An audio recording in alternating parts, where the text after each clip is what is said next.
You've been carrying weight that was never yours to hold. Thoughts that loop in your mind late at night, regret, shame, guilt. That voice that whispers, "You're not enough. You're behind. Why can't you just be happy?" But what if I told you the problem isn't you, it's what you've been taught to believe? They told you to think positive, move on, let it go, but no one ever told you how. Here's the truth. Negative thoughts don't vanish just because you want them to. They dissolve when you understand them, when you stop resisting and start seeing clearly. Buddhism isn't about escaping life. It's about waking up to it. It's about training your mind to let go naturally, gently, without force. Tonight, you're not just going to sleep. You're going to begin a release. A release of heaviness, of noise, of fear that's been living inside you for too long. Through ancient teachings, through sacred silence, through the rhythm of your breath, you'll feel something shift, a softening, a loosening, a quiet kind of peace that doesn't need permission to exist. This is not just another audio to fall asleep to. This is a journey back to stillness, back to clarity, back to a mind that no longer clings to pain. A mind that no longer believes every storm is permanent. Remember, Buddhism doesn't promise a life without pain. It shows you how to stop suffering over it. It teaches you that thoughts are not facts, that emotions are just passing clouds, and that you are not broken. You are just waking up. So tonight, let go of the stories, of the shame, of the noise that tells you you're not enough. Let go, and let the silence teach you what peace really feels like. Are you ready? Let's begin. You've made it here, and something in you knows it's time. Time to finally stop carrying what doesn't belong to you. The pain you never asked for, the stories that were never yours, the heaviness that lingers even when everything outside seems fine. Maybe you've tried to bury it. Maybe you've tried to fight it. But it keeps returning. A familiar tension in your chest, a sudden wave of sadness for no clear reason, a restless energy that won't let you fully rest, and you're tired of pretending, of performing, of holding it all in. There's a reason these patterns keep showing up. It's deeper than memory, older than thought. What you're feeling may not have started in this life alone. And tonight, we go deeper into the karmic roots of your emotional pain, not as a theory, not as philosophy, but as truth felt in the body, in your breath, in the silence beneath the noise. Karma is often misunderstood. People think it's about punishment or reward, but in Buddhism, karma is simply cause and effect. Seeds planted by your actions, words, and thoughts, some from this lifetime, some from countless lifetimes before. Emotional baggage, the kind that feels impossible to shake, is often the result of karmic imprints left unresolved. They don't just disappear with time, they repeat over and over until they are met with awareness, until they are seen, purified, and released. These imprints can show up as recurring emotional pain, grief that has no origin, shame that feels unearned, a fear that lives in your bones. It's not random. It's not weakness. These are karmic echoes asking to be heard. When you avoid them, they return. When you suppress them, they grow louder. But when you meet them with wisdom, something changes. They begin to loosen. Purification in Buddhism is not about becoming perfect. It's about becoming light. It's about releasing the emotional density that keeps your spirit heavy and stuck. And the practices that help us purify are not abstract or mysterious. They are precise, gentle, transformative. One of the most powerful tools is the Vajrasattva mantra. Vajrasattva is the embodiment of purity in Tibetan Buddhism. This mantra, when recited with sincerity, acts like a cleansing river, flushing out deeply embedded karmic stains. But the mantra is only one part. It's not magic. It works because it is supported by intention, awareness, and truthfulness. Without those, it's just sound.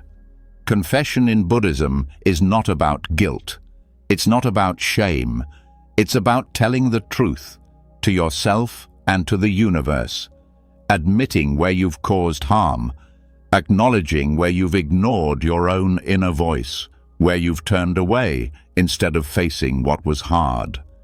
The act of confession is an act of release.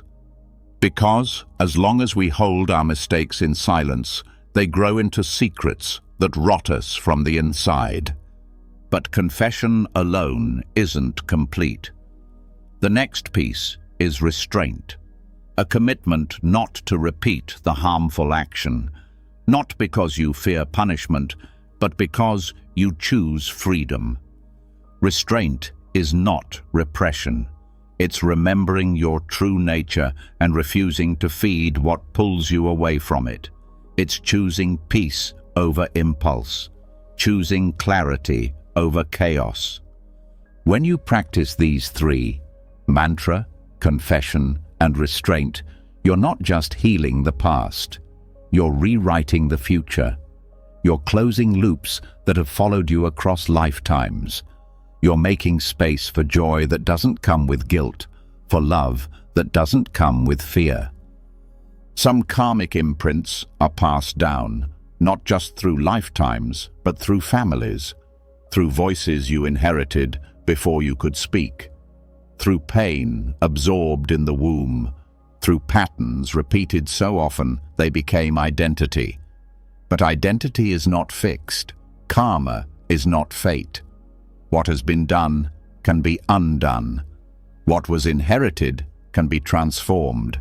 Even in silence, karma lives. It's in the things you never said, the forgiveness you never gave, the emotion you swallowed to keep the peace, the moment you betrayed yourself to be accepted. All of it leaves a mark, but none of it is permanent. That's the beauty of karma. It's not a sentence, it's a system. And systems can be changed, not by force, but by awareness, by returning again and again to the present moment. Because this moment is where karma shifts. Right now is where new seeds are planted. Every time you choose to respond instead of react, you're changing your karma. Every time you pause before speaking and feel your breath instead of your anger, you're healing the past. Every time you choose to be kind when it would be easier to be cruel, you're breaking the chain. These moments are not small, they're everything. Purification is not about removing all your flaws. It's about no longer being defined by them. It's about looking at your deepest pain and no longer turning away, seeing the roots of your anger and not hiding them under false peace. Meeting your sorrow not with pity, but with compassion. This is how karma is released, not in dramatic moments, but in small acts of truth. You may find that as you begin to purify, emotions come up more strongly. Old memories resurface, patterns you thought were gone return. This is not regression, it's revelation. It means you're strong enough now to see what you once had to hide. Let it come, let it rise, and let it pass through. You are not here to be punished by your past. You are here to meet it with wisdom. In Buddhist teachings, they say karma ripens like fruit. It may ripen slowly over years or lifetimes, or suddenly in a single experience that shatters everything. But even in this ripening, there is grace. Because when karma ripens, it becomes visible. And what is visible can be healed. Sometimes the heaviest karma is hidden not in what you did, but in how you saw yourself, in the shame you carried for years, in the belief that you weren't worthy of love or peace. These are karmic shadows too, created not by action alone, but by self-perception. And these too can be purified. How? By seeing clearly that you are not your mistakes, that the worst thing you've done is not the whole of who you are, that beneath the layers of story, of hurt, of fear, there is stillness, a purity untouched by experience, a part of you that has never been harmed and never will be. The purpose of purification is to return to that place, not to become someone new, but to remember who you were before the wounds, to live from that place again, not as a fantasy, but as your natural state. This path is not fast, it's not linear.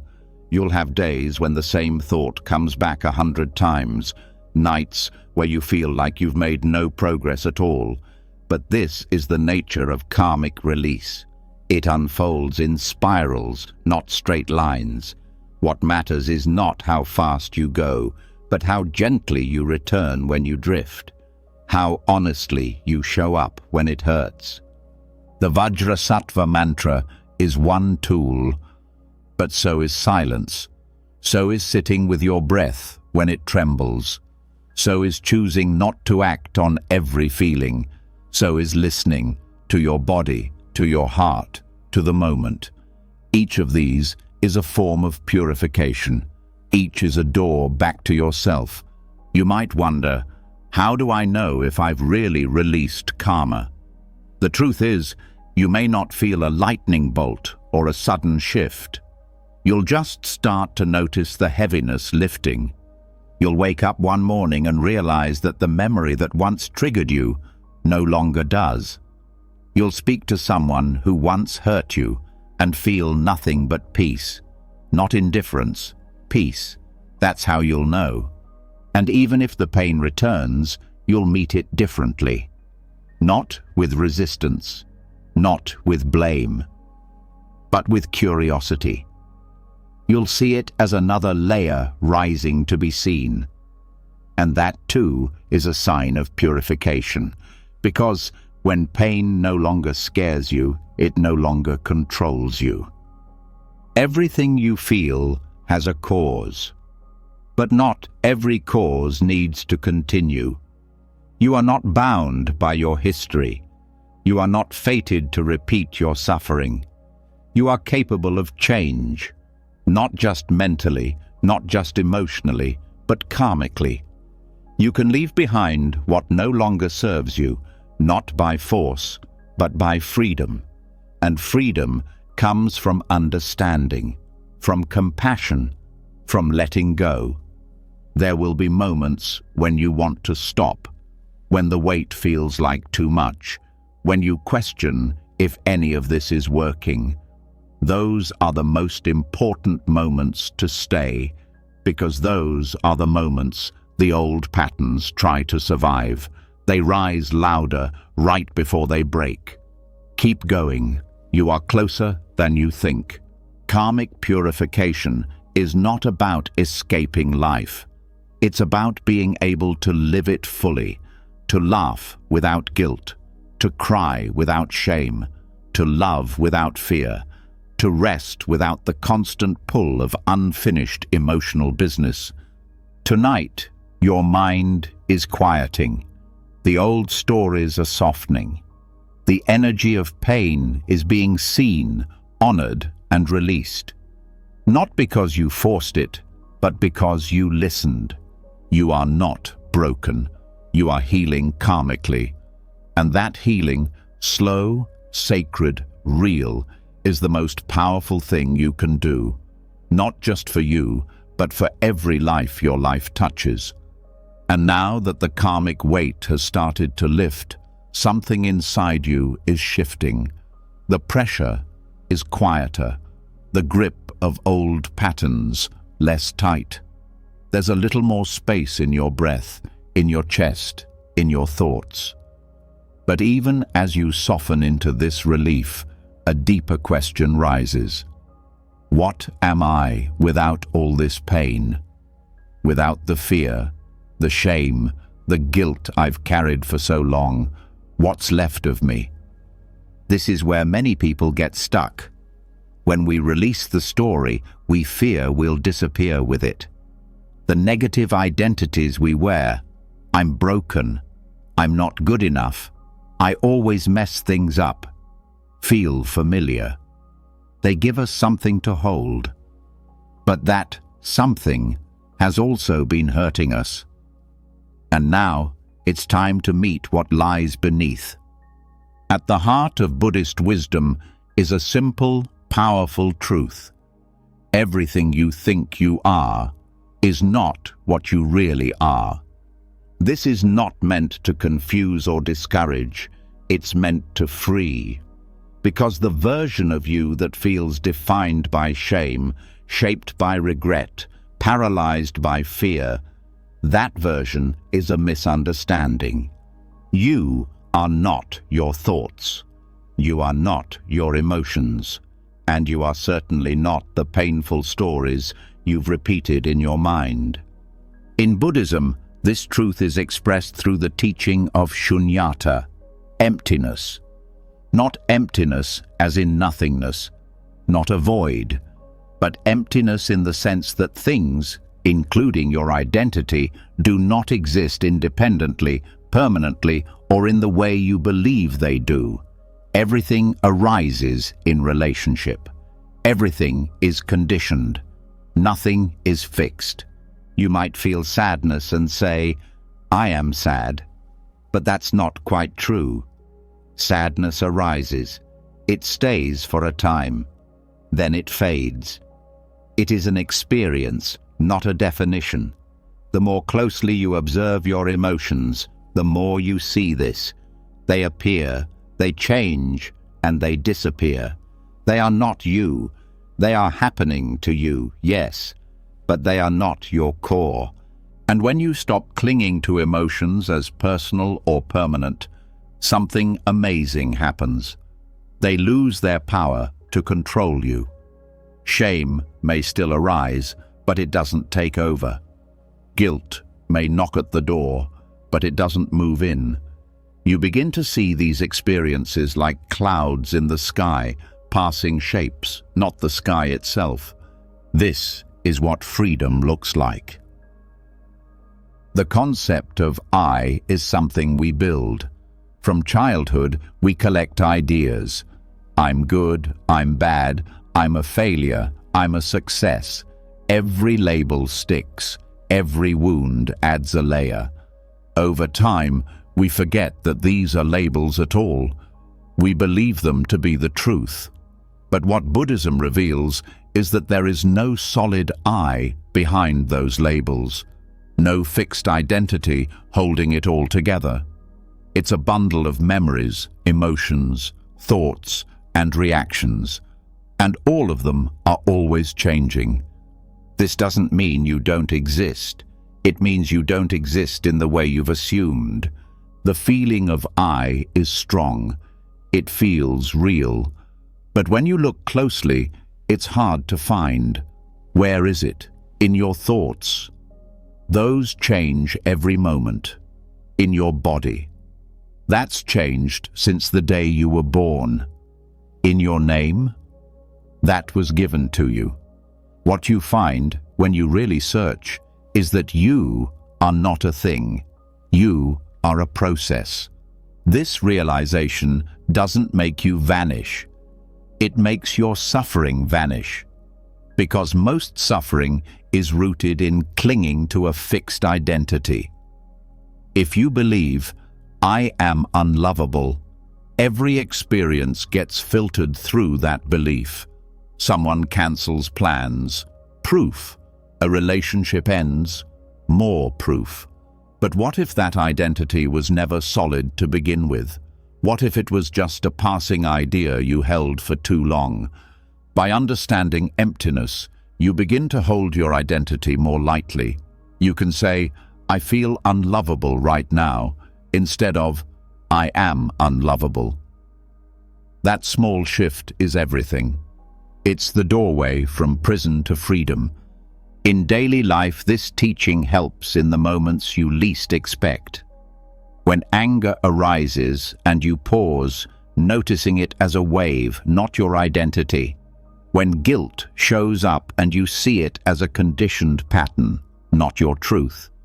When sadness visits and you sit with it, not fighting it, not becoming it, just observing. This is not detachment in the cold sense, it's warmth. It's a clear seeing that leads to deep compassion. You realize that you've been hurting not because life is cruel, but because you've believed your pain was who you are. Now, you're learning that who you are is the one who observes. The awareness beneath the emotion. The space in which all things come and go. There's a saying in Buddhist texts, "Form is emptiness, and emptiness is form." This means that even the most solid-looking things, your body, your thoughts, your emotions, are made of parts, conditions, causes. When the conditions change, the form changes. When the causes stop, the emotion fades. Nothing stands alone. Nothing stays forever. Even your guilt has conditions. Maybe it was born from something you did or something you didn't do. But now it's being fed by memory, by fear, by a belief that you are your past. Cut off the fuel and the guilt fades. Not by denial, but by understanding. Shame is similar. It tells you, you are wrong. Not just, you did something wrong, but you are wrong. That's a heavy burden. But when you bring emptiness into that feeling, you see the shame for what it is, a thought, a reaction, a distortion, not the truth. And once you see that clearly, it begins to lose its grip. Resentment works the same way. It sticks when you believe, "They hurt me, and that hurt is now part of me." But through emptiness, you begin to see, the hurt is not your identity. The past is not a prison. You may still remember the pain, but you don't build a home inside it. You see the story, but you don't become it. Some people fear that seeing everything as empty will make life meaningless. But the opposite is true. It makes life sacred, precious. Because when you see that everything is changing, you start paying attention. You stop holding grudges. You stop clinging. You love more honestly. You forgive more quickly. You see that nothing, not even your worst moment, defines you. In practice, how do you begin to understand emptiness? Start with curiosity. Instead of believing every thought, question it. Is this true? Is this feeling permanent? Where is this me that's so certain it's not enough? Don't rush to answer. Just look. Look gently. Look honestly. Meditation is the training ground. You sit, thoughts come, feelings rise, and you just watch. Over time, the mind stops clinging so hard. The identity starts softening. And a quiet wisdom appears, the kind that doesn't need to shout or prove, the kind that sees through illusion. This doesn't mean you become passive. It means you act from clarity, not reactivity. You set boundaries not because you're angry, but because you see the pattern and choose peace. You make choices not from fear, but from alignment with truth. This is the power of emptiness. It doesn't erase you, it refines you. And as you deepen this understanding, life begins to feel less heavy. You carry your history more lightly. You hold your emotions more kindly. You stop chasing happiness and start embodying peace, because peace isn't something you create. It's what remains when false identities fall away. The ego will resist this. It wants something to hold, a name, a role, a wound. But you're not here to be a collection of pain stories. You're here to be free. And emptiness is freedom, not from life, but into life. Fully awake, fully alive, unbound.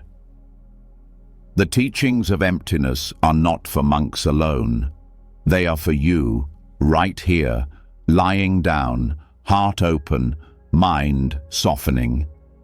Let the old names fall away. Let the noise lose its meaning. You don't need to fix yourself. You only need to see clearly. You are not your thoughts. You are not your shame. You are not your history. You are the awareness that sees all things rise and fall and does not cling. Rest there now. The world may spin. Thoughts may come and go. But you are steady, quiet, free. Let the silence show you what's left when you stop believing the voice that says, "You are not enough." That voice was never you, and now it's time to let it go. So now you've started to see through the layers, the false stories, the identities that were never real. The emotions that once felt permanent are now seen as waves, rising and falling in the vast space of awareness. And with this space comes a question that many avoid. What about the parts of myself I've rejected? The ones I pretend don't exist? They still live inside you, don't they? Tucked away in silence, buried in the body, avoided in the mind. They surface sometimes, in anger you can't explain, sadness that feels too deep, or numbness that shields you from it all. These are the hidden parts, the forgotten pieces of your inner life, the shadow self, the aspects of you that were unloved, unwanted, judged, or misunderstood. Maybe you were told not to cry. Maybe you were punished for speaking up. Maybe your sensitivity was called weakness. Over time, you learned to push these parts down, to disown them, to pretend they never existed. But nothing inside you truly disappears. What you bury will find another way to speak. It might speak through anxiety. It might speak through shame. It might speak through a subtle unease that follows you into every room. These signals are not signs that something's wrong with you. They're invitations to listen more deeply. This is where the practice of Tonglen begins. Tonglen is not about fixing. It's not about replacing negativity with positivity. It's about going toward the very thing you've spent your life running from. It's about meeting suffering, yours and others, with the one thing it never had enough of: compassion. In most of life, we're taught to avoid pain, push it away, numb it, ignore it. Tonglen turns that pattern upside down. It asks you to breathe in suffering, not as punishment, but as an act of courage. And then to breathe out healing, relief, understanding. It is one of the most direct, fearless practices in all of Tibetan Buddhism, and one of the most transformative. Here's how it works. You sit, you soften, you become present. Then you bring to mind a specific pain. It might be grief, or fear, or the part of yourself that you still feel ashamed of. Instead of turning away, you turn toward it. On your in-breath, you breathe in the raw, full feeling of that pain. You don't resist. You don't analyze. You allow yourself to feel it, not to suffer, but to hold it consciously. And then, on your out-breath, you offer it love. You offer it space. You offer it the exact thing it was missing when it first formed. This is not imagination. This is alchemy. You're learning to transmute darkness into light, not by denying it, but by integrating it. What makes Tonglen powerful is that you are not pushing pain away. You are transforming your relationship to it. You are becoming a vessel through which compassion flows into the places that need it most. The parts you disowned begin to feel seen. The inner child you silenced begins to feel safe. The patterns that seemed fixed begin to loosen. At first, this may feel backwards. Breathing in suffering sounds like the opposite of what we want. But the truth is, you've already been carrying that suffering. Tonglen just brings it into the light. It allows you to stop fighting what's already inside and meet it with care instead. As the practice deepens, you can expand your focus. Start with your own pain, but then begin to connect it to others. If you're holding loneliness, know that millions of others feel the same right now. Breathe it in, all of it, the collective ache, the universal grief, and then breathe out peace, not just for yourself, but for everyone who suffers in the same way. You begin to feel connected, not just to your own healing, but to the healing of the world. Tonglen dissolves the illusion of separation. It shows you that your suffering is not private, not isolated, not something to hide. It is shared. It is human. And when you breathe through it, not around it, you begin to feel a strength that's rooted in softness, not control. A strength that can hold anything, even your darkest emotions, without breaking. This practice is also a mirror. It reflects how you treat your inner life. When you flinch from discomfort, Tonglen shows you how to stay. When you judge yourself, Tonglen teaches you to forgive. When you feel helpless, Tonglen reminds you that compassion is always within reach. One of the most healing aspects of Tonglen is that it allows you to hold space for contradictions. You can feel sadness and still offer kindness. You can feel rage and still breathe love. You can be afraid and still remain open. This is not bypassing emotion. It's embracing it with such honesty that it begins to shift on its own. As you practice more, you may notice that certain memories rise, moments when you felt rejected, abandoned, humiliated. These are not distractions, they are doors. Breathe them in. Let yourself touch that old pain without collapsing into it. On the out-breath, offer your past self what no one else could at that time: comfort, warmth, presence. This is how the shadow softens, not by being exiled, but by being welcomed. Tonglen also reveals the layers of your resistance. You may notice a voice inside that says, "I don't want to feel this. I can't handle this. This is too much." That voice is part of the shadow too. It's not the enemy. It's a defense, a pattern that developed to protect you. But now you're capable of holding more. You can breathe with fear instead of obeying it. You can sit with sorrow without sinking. And over time, something beautiful begins to happen. The parts of you that once felt shameful start to become sacred. not because they're ideal, but because they've been met, tended to, heard. In this space of deep compassion, nothing needs to be fixed. Everything needs to be loved. Tonglen also sharpens your sensitivity. You start to notice subtle forms of pain in others, the quiet suffering behind a friend's smile, the tension in a stranger's body. Instead of turning away, your heart opens. You breathe it in, not to carry their burden, but to meet it with care.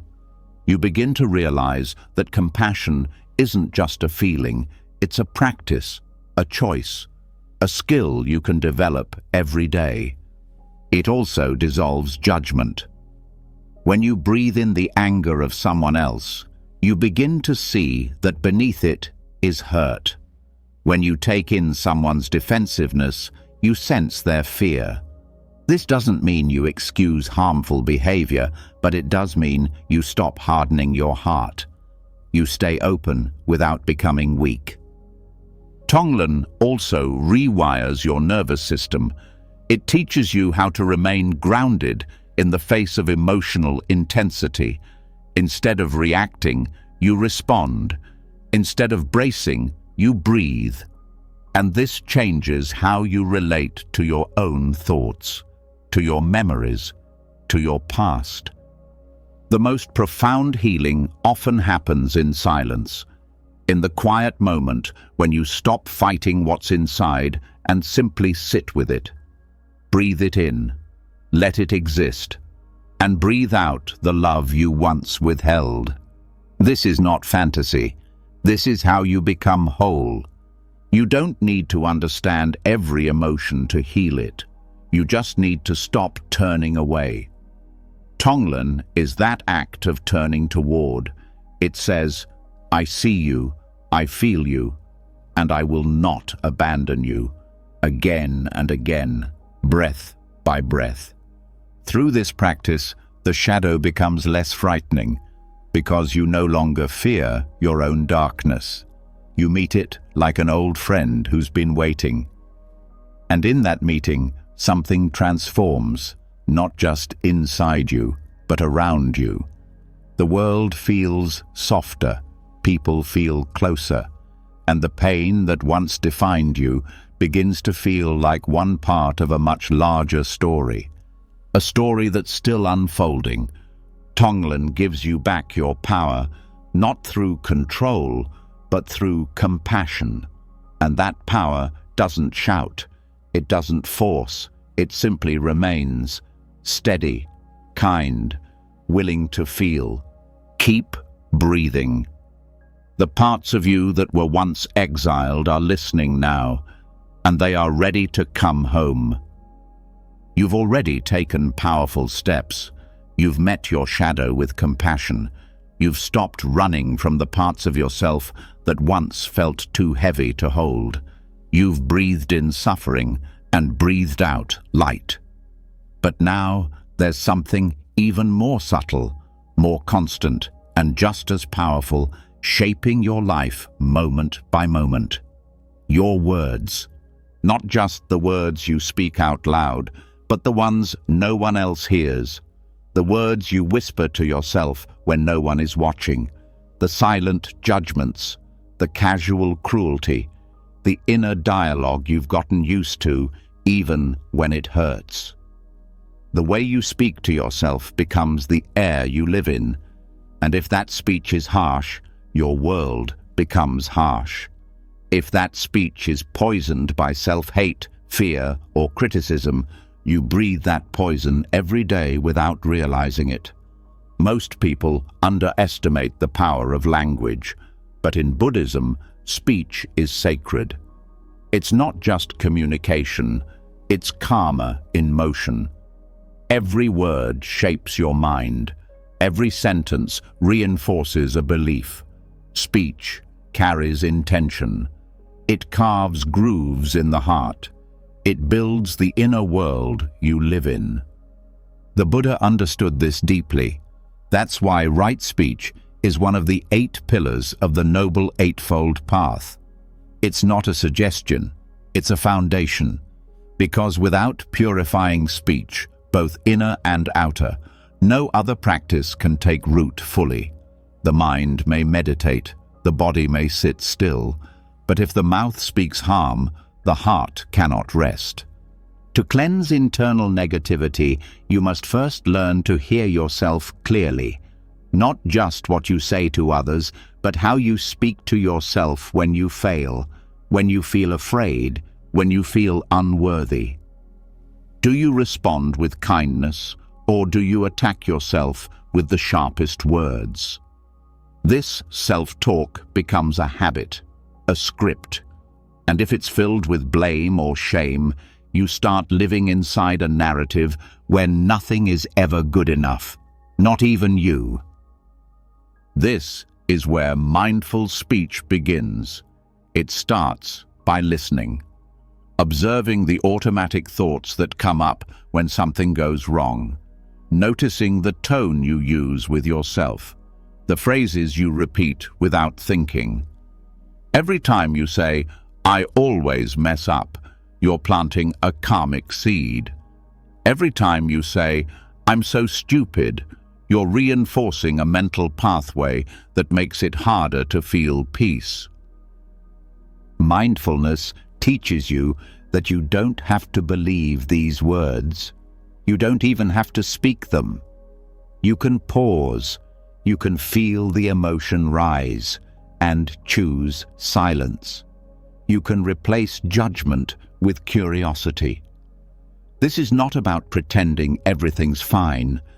It's about being honest without being cruel. There is a difference between truth and violence. Telling yourself, "I need to work on this," is truth. Telling yourself, "I'm a failure," is violence.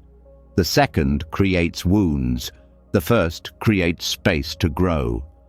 When you begin to speak to yourself with care, your inner world softens. The body relaxes. The breath deepens. Because the war inside begins to end. Mindful speech also means refining the way you talk about others. Gossip, sarcasm, exaggeration. These might feel small, but they shape your energy. When you speak from anger, even if it's justified, you keep that anger alive inside you.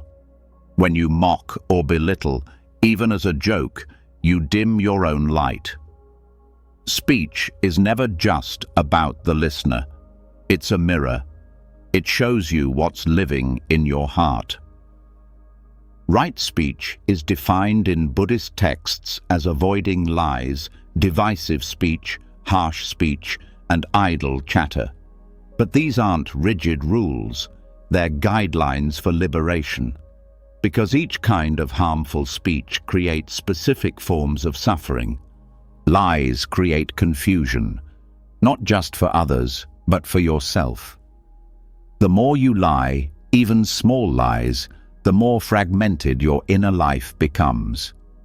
You start to forget who you really are beneath the mask. Divisive speech breaks connection. When you speak in a way that pits people against each other, you weaken the fabric of trust. Even if you feel right in the moment, what you're building is separation, and that always leads back to loneliness. Harsh speech is the most obvious kind. The kind that cuts. The kind that leaves invisible bruises. Even if you think someone deserves it, harsh speech is a reflection of your own unrest.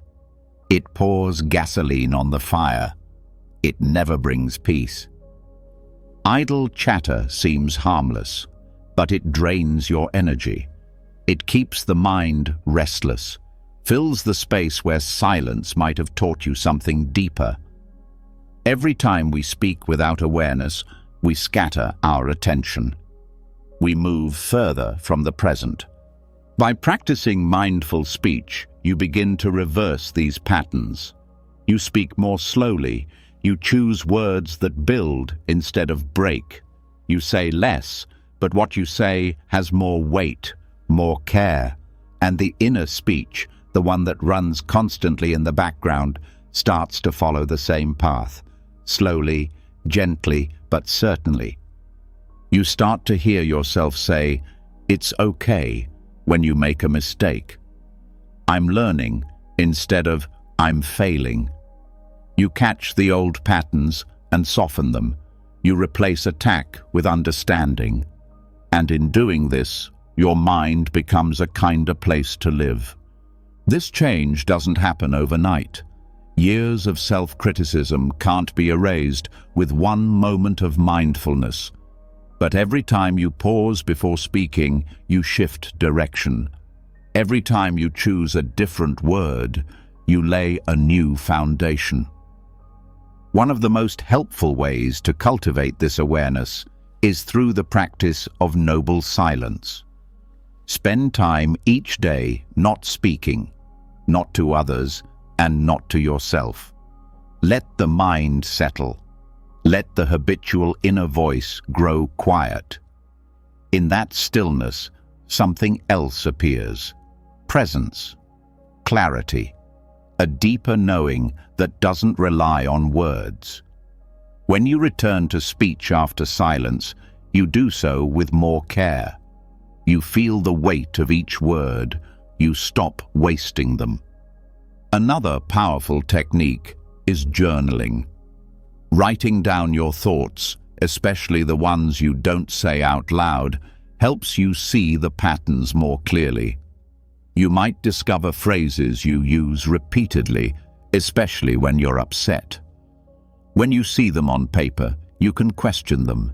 You can rewrite the story. Compassionate speech also includes knowing when not to speak. Not every situation needs your opinion. Not every silence needs to be filled. Speaking from ego, trying to prove, impress, control, keeps you trapped in identity. Speaking from awareness is different. It's slower, it's cleaner, it has less noise.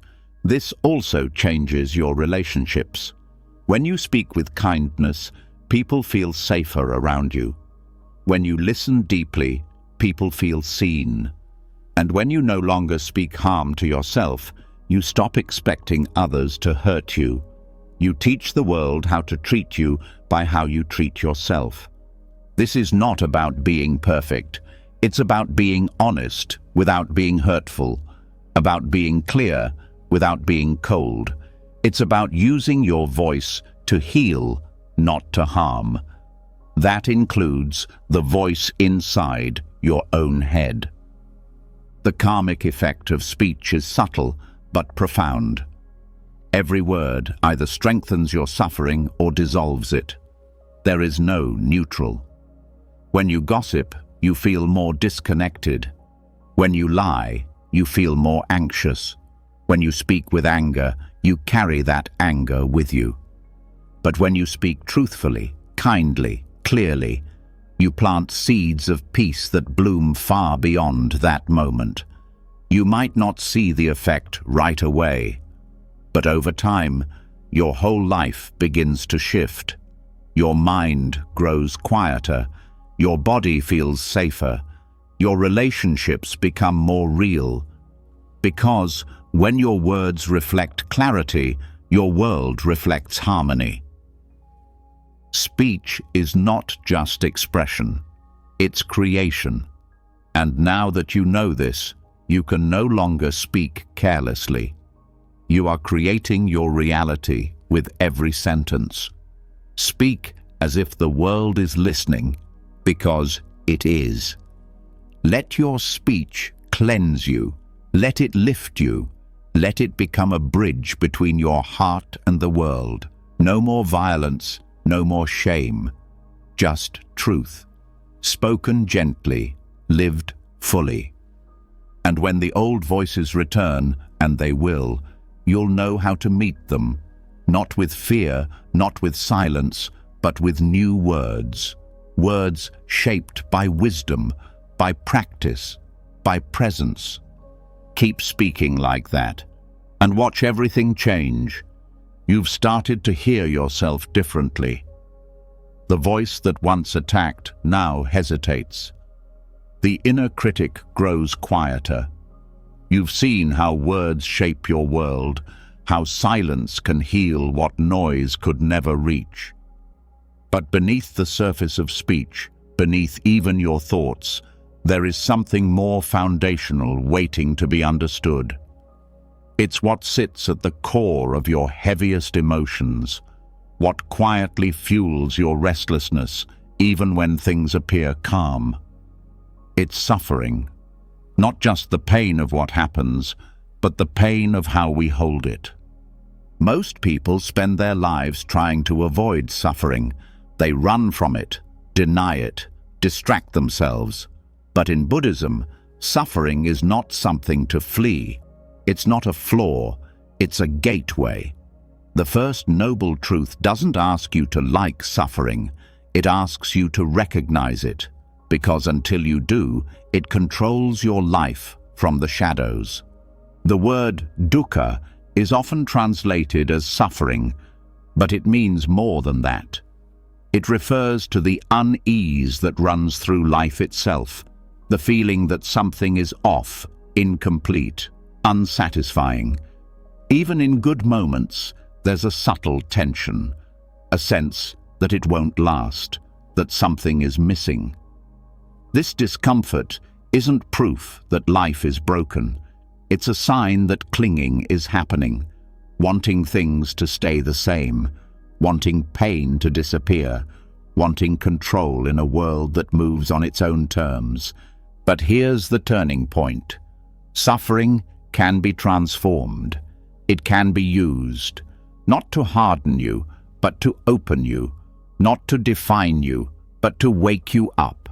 This is the alchemy of suffering, the process by which pain becomes wisdom, where your deepest wounds stop being sources of shame and start becoming paths to awakening.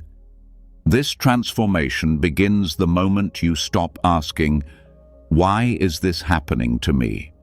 and start asking, "What can this teach me?"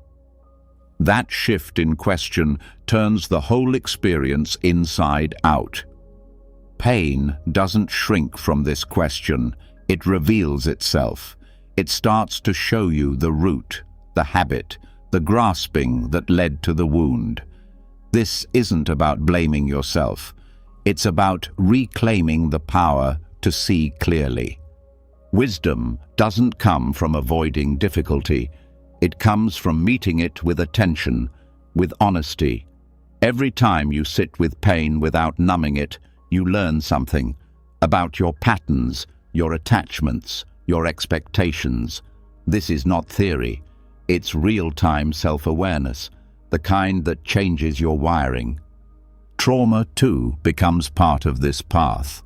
Not by pretending it didn't happen, not by minimizing its weight, but by choosing to relate to it differently. When trauma is met with compassion and insight, it becomes less like a trap and more like a map. It shows you where the work is, where the healing wants to happen, and if you stay with it, not by reliving it, but by witnessing it with new eyes, it begins to shift, slowly, gently, deeply. Suffering breaks the illusion of control. It shows you what's real. When everything falls apart, masks drop. What's left is what can't be taken away. Your capacity to feel, to learn, to love, even when it hurts. That's where Bodhi begins, not in comfort, but in clarity. Bodhi, meaning awakening, doesn't rise in spite of pain. It rises because of it. This is why the Buddha didn't teach the removal of suffering as the first step. He taught the understanding of it. Because when you truly see your pain, not just the surface symptoms, but the core, you begin to see through it. You stop being consumed by it. You recognize that suffering isn't a punishment. It's a process. A process that reveals what matters, that strips away distraction, that brings you back to the breath, the moment, the raw, unfiltered experience of being alive. And from that contact with truth, wisdom arises. The kind of wisdom that's not intellectual, but cellular. It lives in your posture, in your gaze, in the stillness of your presence. Turning suffering into wisdom requires two things: awareness and compassion. Awareness to see clearly, compassion to stay present. Without awareness, pain becomes identity. Without compassion, awareness becomes cold. Together, they create the space where healing happens. This is also where the ego begins to dissolve, because the ego thrives on control, on certainty, on superiority. Suffering humbles all of that.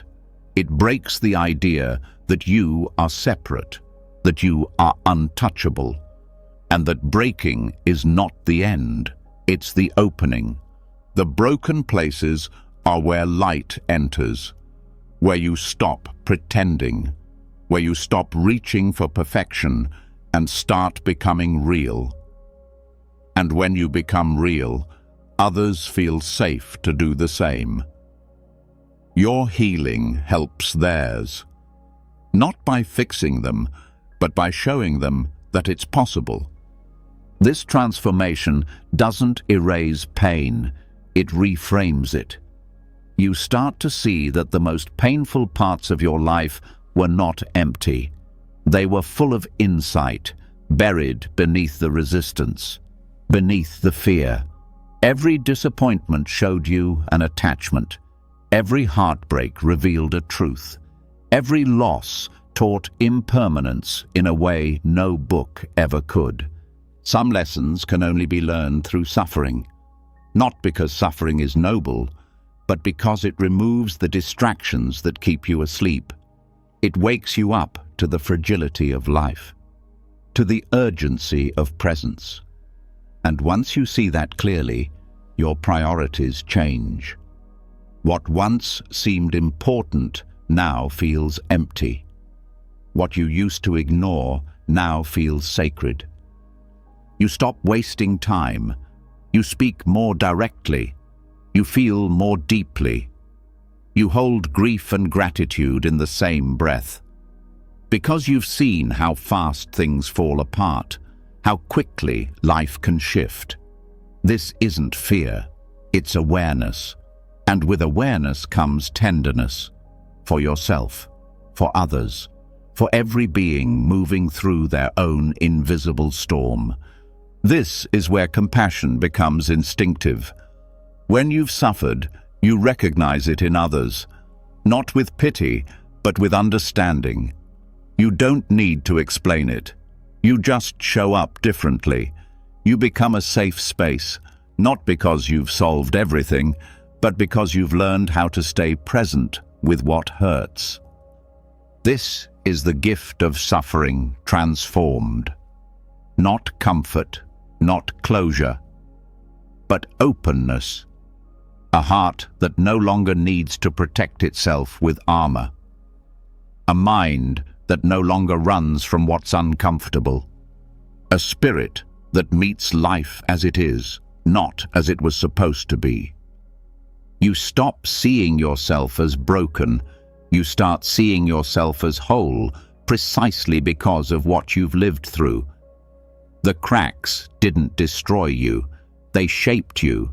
They made you honest, humble, awake. In this way, your suffering becomes sacred, not in a romantic way, but in a grounded, embodied way. It becomes part of your story, but no longer the whole story. It becomes part of your wisdom, but no longer your identity, and that wisdom radiates. It touches others without trying, because when you've turned pain into understanding, your very presence teaches. You become someone who doesn't flinch at emotion, who can sit with grief without needing to fix it, who can hold space for uncertainty without needing a quick answer. This kind of transformation isn't dramatic. It's subtle, slow. It happens in the quiet moments, in the middle of the night, in the middle of a deep breath, in the stillness after tears. There's no announcement, just a shift, a softening, a steady light that wasn't there before. To live this way is not to seek suffering. It's to stop fearing it. It's to know that when it comes, and it will, you have tools, you have perspective, you have the ability to stay, to learn, to grow. This is not spiritual bypassing, it's the deepest form of integration. You carry your story, but it doesn't carry you. You honor your wounds, but they don't define you. You let pain move through you, and in doing so, you move closer to truth, closer to bodhi, closer to peace that cannot be taken. And it all begins when you stop asking, "How can I get rid of this?" and start asking, "How can this awaken me?" The path of transformation is not easy, but it is real, and the wisdom it brings is not fragile. It's unshakable. You are already walking this path, word by word, breath by breath. Let it carry you deeper. Let it show you who you truly are, beneath the pain, beneath the story, beyond the suffering. Because what you find there is not more pain, it's freedom. When suffering stops being the enemy and becomes the teacher, you begin to see life through different eyes. You no longer ask how to escape your experience. You begin asking what it's made of. You no longer assume pain is personal. You start wondering what exactly you've been calling me. That question leads to the root, to the structure beneath every thought, emotion, and reaction, the structure known in Buddhism as the 5 skandhas. They're not just philosophical ideas, they are the building blocks of your moment-to-moment reality. If you've ever felt stuck in anger, drowning in sadness, or trapped in self-doubt, these 5 aggregates are where those experiences take shape. They create the illusion of a solid, separate self, the self that suffers, the self that clings, the self that fears. And the good news is, what is constructed can be deconstructed. The first aggregate is form. This is your body, your senses, the physical world around you. It's what you see, hear, touch, taste, and smell. But it's not only external, it includes your own flesh and bones, your skin and nerves, your breath and posture. Most people take form to be self. My face, my voice, my pain. But the body is changing every moment. Cells die and renew. Skin wrinkles and stretches. Energy rises and fades. If the body is always shifting, can it really be who you are? The mind tends to attach to form tightly, especially in pain. A sore back, a racing heart, a heavy chest. These sensations can feel like identity. But when you examine them closely, they dissolve into sensation, not self, just vibration, just signals. You begin to see that the body is not the enemy, and it's not the core of you. It's a condition, a vehicle, not a prison. Next is feeling. In Buddhist terms, this doesn't mean emotion. It refers to the raw experience of pleasant, unpleasant, or neutral. Every moment of contact between a sense organ and an object gives rise to a feeling tone. This happens before thought. You touch something warm, pleasant. You hear a harsh sound, unpleasant. You sit still and feel nothing strong, neutral. The feeling tone is subtle, but it drives so much of your behavior. Pleasant, you want more. Unpleasant, you push away.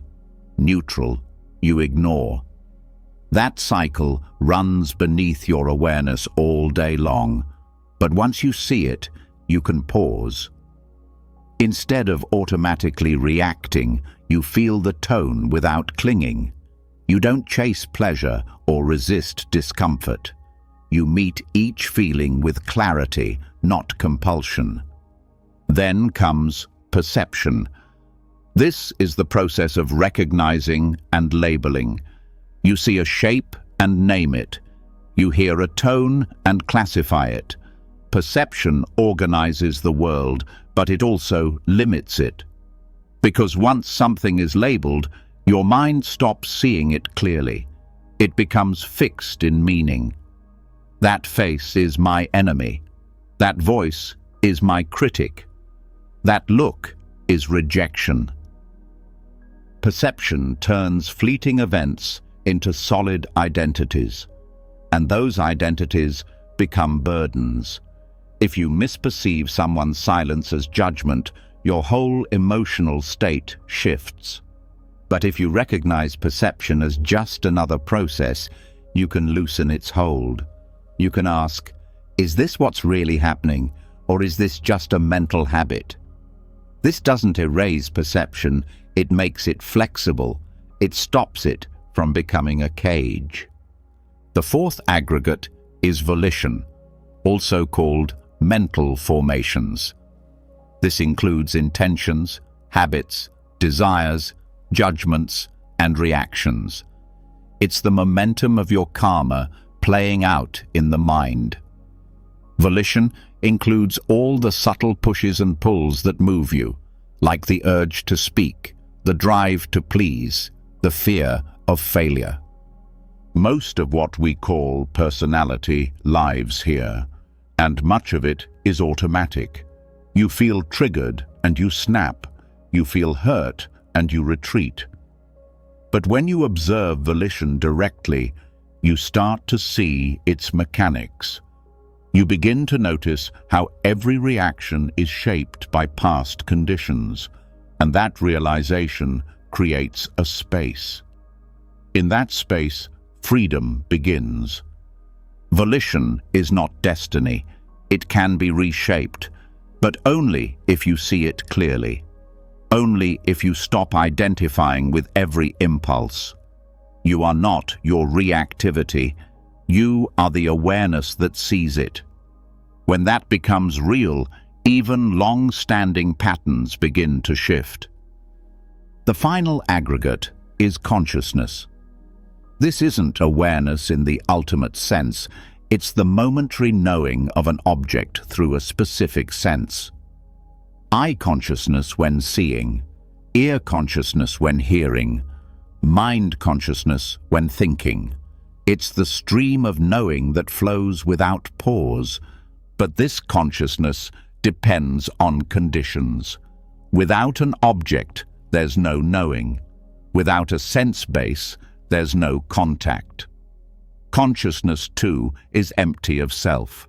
It arises and passes away countless times each second.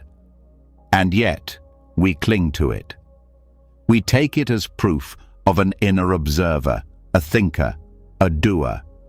But that solid I is nowhere to be found. There is just knowing, without owner, without core. When you put these 5 aggregates together, form, feeling, perception, volition, consciousness, they create the illusion of a self, a me with a past and a future, a me that gets hurt and needs protecting. But when you take them apart and look deeply, that solid self starts to dissolve. There is still experience. There is still memory and identity and pain. But there is no longer a fixed center around which it all revolves. This insight doesn't make you disappear. It makes you free, because if there's no fixed self, then there's nothing to defend, no ego to protect, no story that has to stay intact. You can be more fluid, more present, more responsive, not because you've added anything, but because you've stopped clinging to what was never truly there. The 5 skandhas are not just philosophy. They are practice. You can explore them every time you meditate, every time you feel triggered, every time you feel overwhelmed. When sadness arises, ask, what's the form? Where is it in the body? What's the feeling tone, pleasant, unpleasant, or neutral? What perception is shaping this? What mental formation is pushing it? What consciousness is aware of it?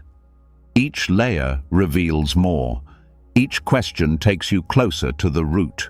And the root is always clinging to sensation, clinging to identity, clinging to permanence in a world that never stays still. Letting go doesn't mean abandoning experience. It means meeting it fully, then releasing it. When you begin to live with this understanding, everything shifts. You still feel, but you don't hold.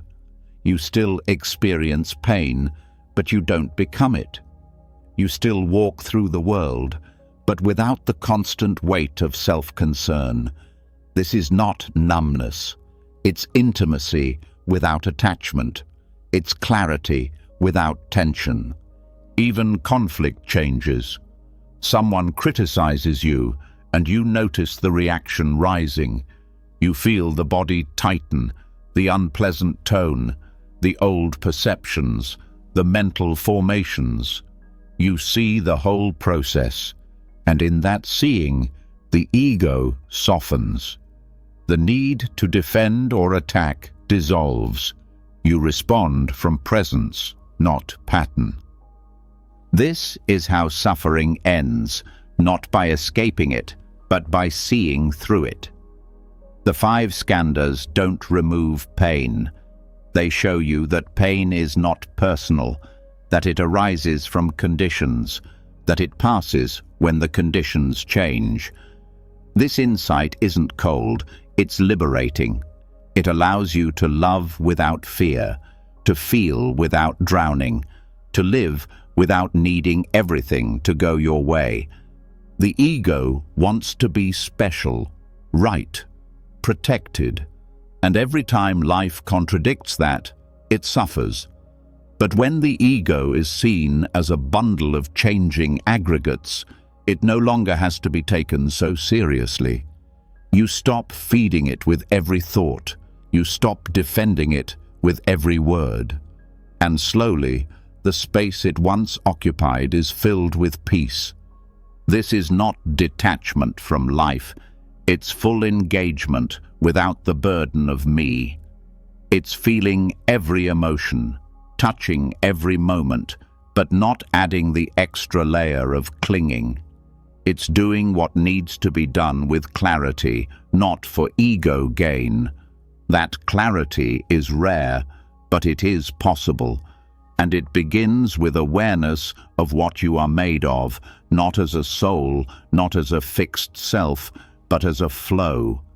In that flow, everything becomes lighter. The past loses its grip. The future becomes less frightening. The present opens like a door. You begin to trust your experience, not because it's always pleasant, but because you know how to meet it. Without running, without resisting, without turning it into a story. The 5 skandhas don't eliminate the human condition, but they dissolve the illusion that suffering is personal, permanent, or necessary. They show you that the self you've been defending is a collection of processes. And those processes, when seen clearly, lose their power to bind you. Keep looking. Keep asking, what is this made of? What is really happening? Every answer brings you closer to freedom. Every layer you peel back reveals more truth. Not in theory, in felt experience. And in that truth, the need to fight life disappears. Because you finally see there is nothing to protect, nothing to prove, just this unfolding moment, empty of self, full of peace. When you stop clinging to the idea of a solid self, something shifts. The mind softens. The patterns that once felt so permanent begin to lose their weight. You no longer need to defend what isn't truly there. You start to watch your experience with more clarity, more honesty. But there's a part of your mind that still works beneath the surface, shaping your reactions before you're even aware of them. This part doesn't respond to reasoning. It doesn't speak in full sentences. It shows itself through symbols, sensations, shadows, and it speaks most clearly in dreams. The subconscious mind is not silent. It's always working, carrying memories, storing reactions, and replaying stories that the conscious mind has forgotten. This is where some of your deepest habits live. This is why certain fears seem to come out of nowhere, why some emotions feel so automatic. Because long before you can think about them, they've already taken shape in your sleep. You spend 1/3 of your life in this hidden world, and yet most people never explore it. But in Buddhist dream yoga, this forgotten realm becomes a sacred space for awakening. Dream yoga is not about controlling your dreams. It's about using the dream state to understand your mind more deeply, to see how it creates fear, to see how it clings to identity, to see how it weaves illusion. In the waking world, you can observe thoughts and emotions as they arise, but in dreams, those same thoughts become your entire world. You become the fear. You become the desire. You run from danger or chase illusions without knowing it's all a projection. Learning to wake up inside the dream shows you just how much your mind shapes your experience. In Buddhist tradition, dreams are not meaningless. They are reflections of your mental and karmic patterns. When something is unresolved, when guilt, anger, grief, or fear have not been fully processed, they often show up at night. But most people forget their dreams or dismiss them. Dream yoga reverses that habit. It turns the dream state into a place of learning, healing, and release. Lucid dreaming is the foundation. This is the skill of recognizing that you are dreaming while the dream is still happening. It begins with awareness. Small habits during the day help build this awareness. Asking yourself regularly, "Am I dreaming?" Observing your surroundings with attention, noticing details. These habits carry over into sleep. One night, you ask the same question, and something clicks. You realize the laws of the world around you are different, and you become aware, not just in the body, but in the dream mind. But awareness alone is not the goal. In Buddhist dream yoga, lucidity is only the beginning. The deeper work happens when you bring the same mindfulness, the same non-clinging, into the dream itself. Instead of trying to control the dream, you observe it. You explore it. You allow whatever arises to teach you something. If fear shows up, you don't run. You meet it. If a past event replays, you stay present. You recognize that this, too, is a projection of the mind, just like every emotion in waking life. This practice reveals how your reactions are conditioned. You may wake up from a dream in tears, even though nothing truly happened. The body responds, the heart races, the pain feels real, but it was all thought, all appearance. In seeing this clearly, you begin to understand how your waking mind does the same thing. It creates stories, believes them, reacts to them, and suffers. Dream yoga is not separate from meditation. It is meditation continued in sleep. To prepare for dream yoga, you begin by strengthening your daily awareness, practicing mindfulness in the simplest moments, watching how your mind drifts, how it grabs at thoughts, how it creates meaning. You observe these habits during the day so you can recognize them at night. You keep a dream journal, not to analyze, but to remember, to develop respect for this other realm of experience. The more you remember your dreams, the more you begin to see the patterns, the repeated themes, the unresolved stories. This is not about turning dreams into something dramatic. It's about deepening your sensitivity, seeing how fear shows up in different forms, how desire disguises itself, how shame speaks through metaphor. You don't need to fix anything in the dream. You only need to witness. That witnessing in itself is transformation. As you build this practice, you may notice that certain dreams feel more vivid, more charged. These are opportunities. If you become lucid in one of these dreams, you can practice staying with the emotion, not changing the dream, but being fully present in it. If fear arises, you don't fight it. You breathe. You remember that this is a teaching moment, not just symbolic, but directly connected to how you relate to fear in waking life.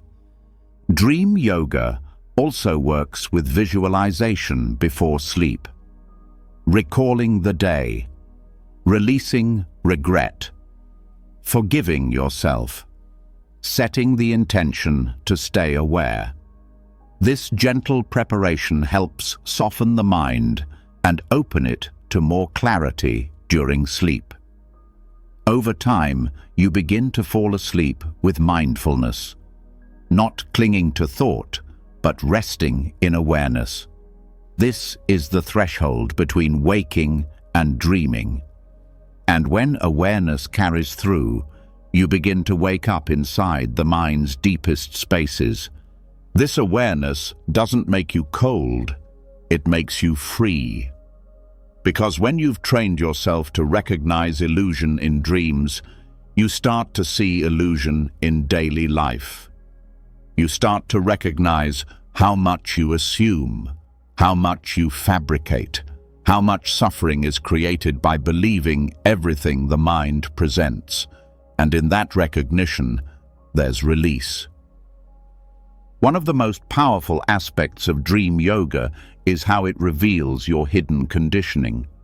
Wounds that you thought were healed may resurface. But now you have tools.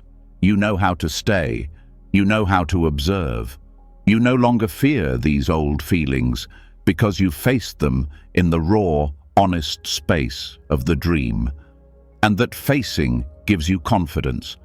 Even death, in Buddhist view, is connected to dreaming. The bardo, the transitional state after death, is said to be dreamlike.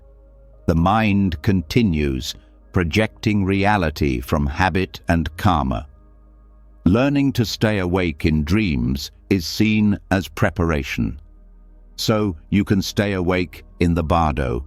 So you can choose with wisdom. So you are not pulled by fear or clinging.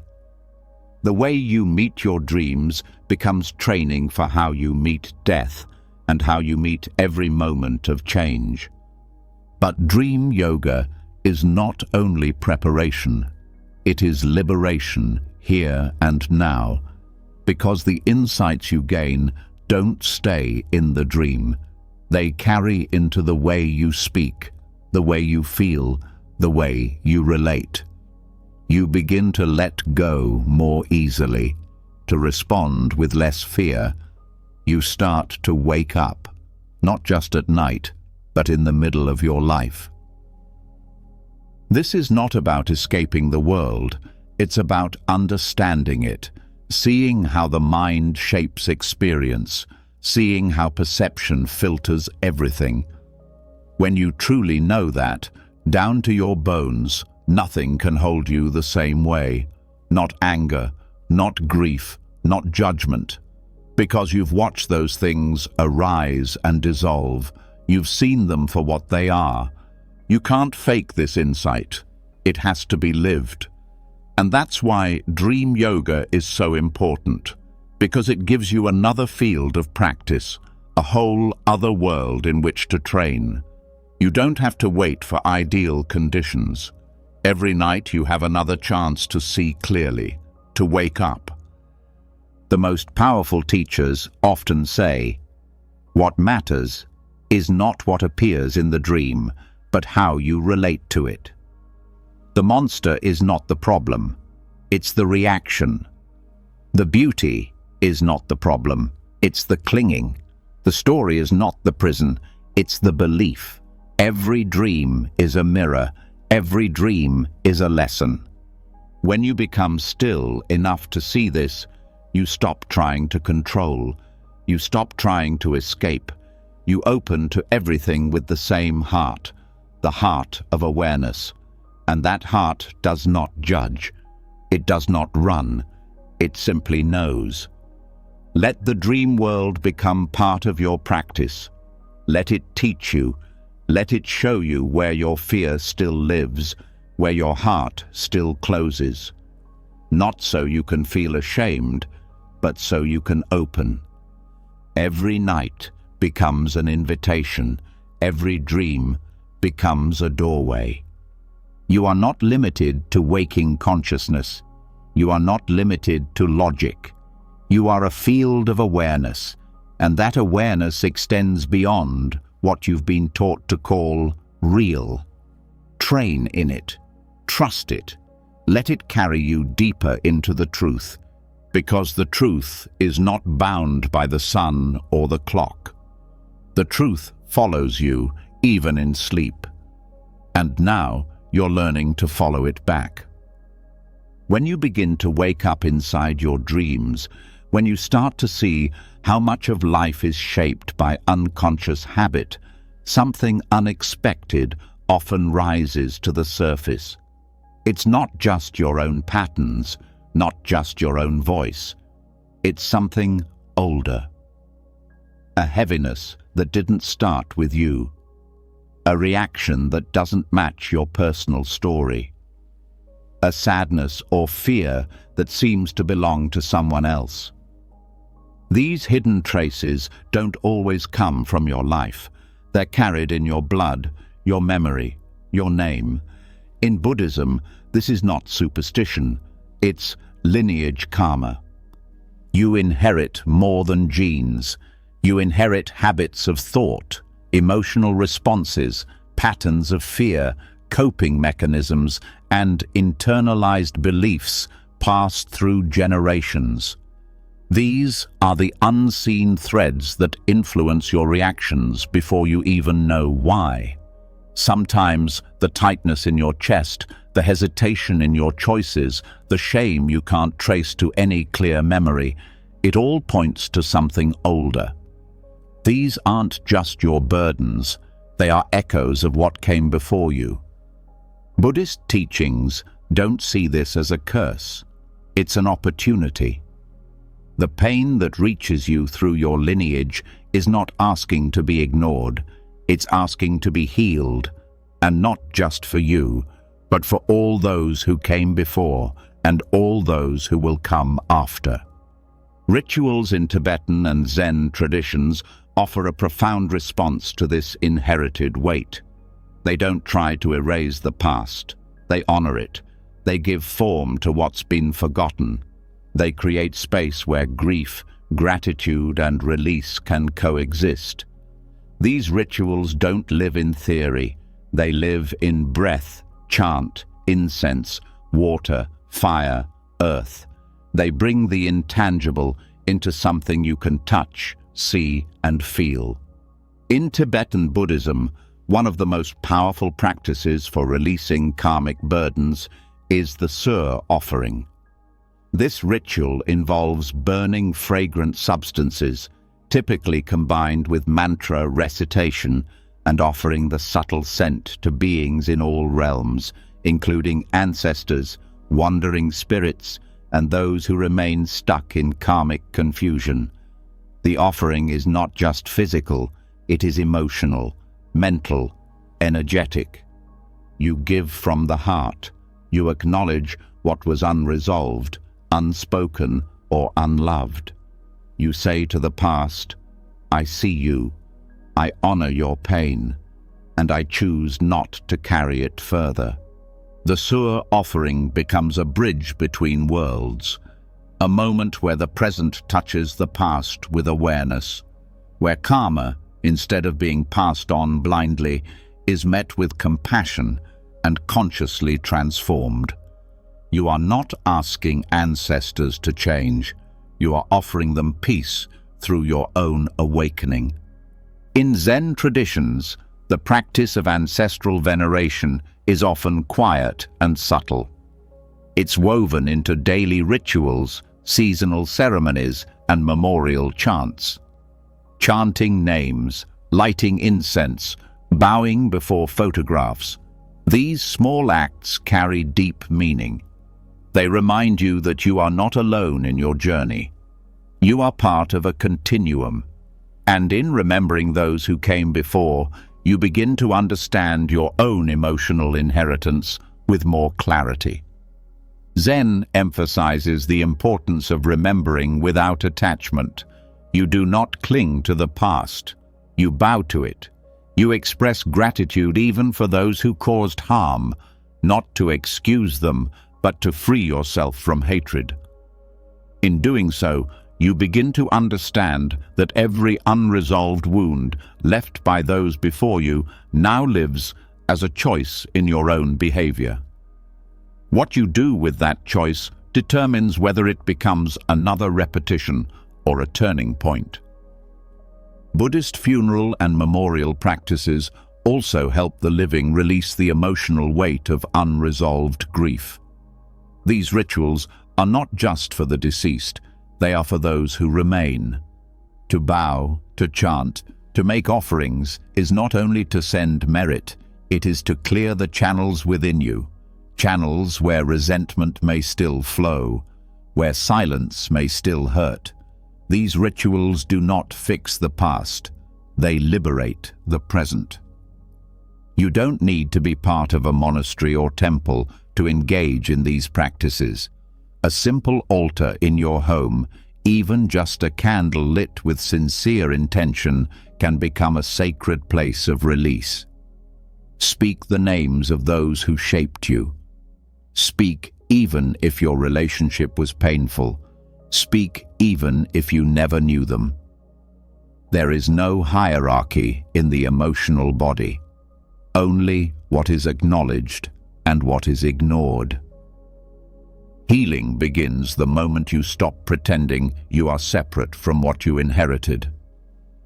In Tibetan Vajrayana, specific practices such as bodhisattva purification can be extended to ancestral karma. The 100-syllable mantra, recited with focus and a wish to cleanse the entire lineage, becomes a deeply healing act. You are not asking for personal gain. You are asking to be a vessel of release for every grandmother who swallowed her sorrow, for every father who never knew how to express love, for every child silenced by fear. You become the one who says, "The cycle ends here." This is not about blame. It's about understanding. Many emotional patterns were born from survival. People did what they could with what they had. But now you have more awareness. You have the tools, and so the responsibility and the gift falls to you. You get to hold what was dropped. You get to bless what was abandoned. You get to set down what was carried too long. Chanting, bowing, lighting incense, these are not empty rituals. They are acts of embodiment, of grounding intention in form. They shift energy in ways logic can't. They bypass the resistance of thought and go straight to the body, straight to the heart. The release is not always immediate, but it is real. Each time you show up, each time you practice, something loosens, something softens, something returns to stillness. Even the act of cooking a meal and offering the first portion to your ancestors is a form of healing. It says, I remember, I share, I release. These rituals help you move grief that has no words. They make space for emotions that were never safe to feel. And when those emotions move, you don't just heal yourself, you shift the energy of the entire field around you. There's a Buddhist understanding that when you purify your mind, it radiates outward. It blesses not only your life, but the lives of countless beings. This includes your family, both living and gone. When you dedicate merit from your practice to your lineage, you're saying, may all who came before me find peace. May all who come after me suffer less. That wish itself begins to change things. And it's not always dramatic. Sometimes the release shows up as a softer tone in your voice, as a new level of patience, as a tear you didn't expect when you heard an old story. Sometimes it comes as a dream, where someone long gone finally smiles. These are not fantasies, they are signs of movement in the field, signs that something deep is unwinding. Forgiveness, in this context, is not forced. It doesn't mean pretending nothing happened. It means releasing the grip that the past has on your nervous system. It means saying, I no longer carry your pain as mine. I carry your strength. I carry your lessons, but I walk forward on my own path. This is the true meaning of lineage healing. It's not erasing what happened.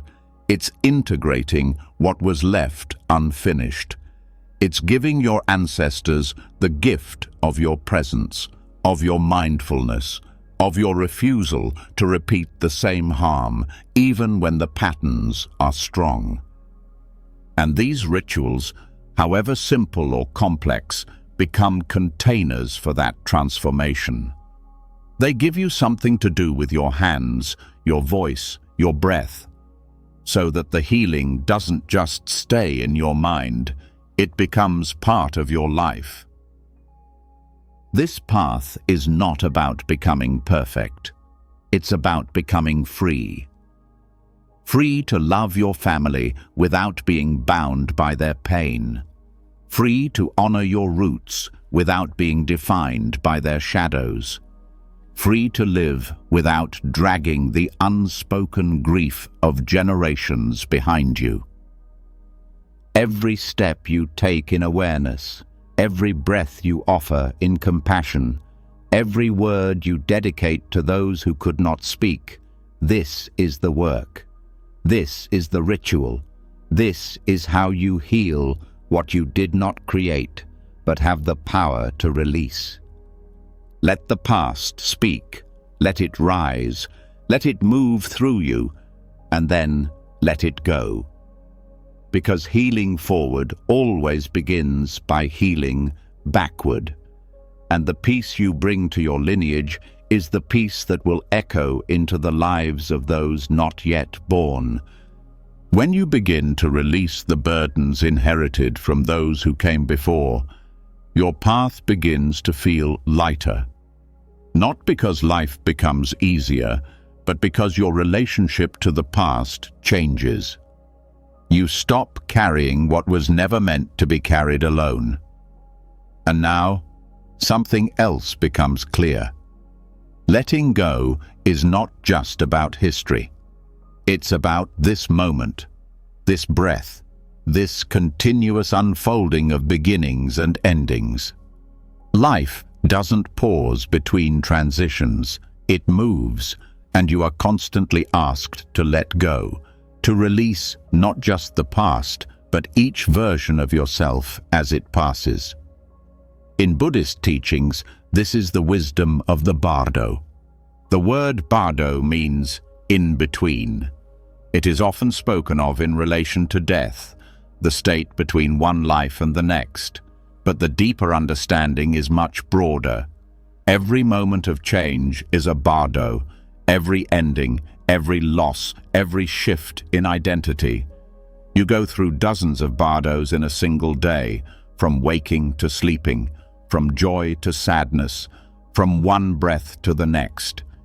Each is an invitation to let go of what was and rest in what is now. Bardo teachings help you see that attachment is not just to things, it's to moments, ideas, feelings, roles. You identify with being a partner, a parent, a success, a failure. You hold tightly to how life should look.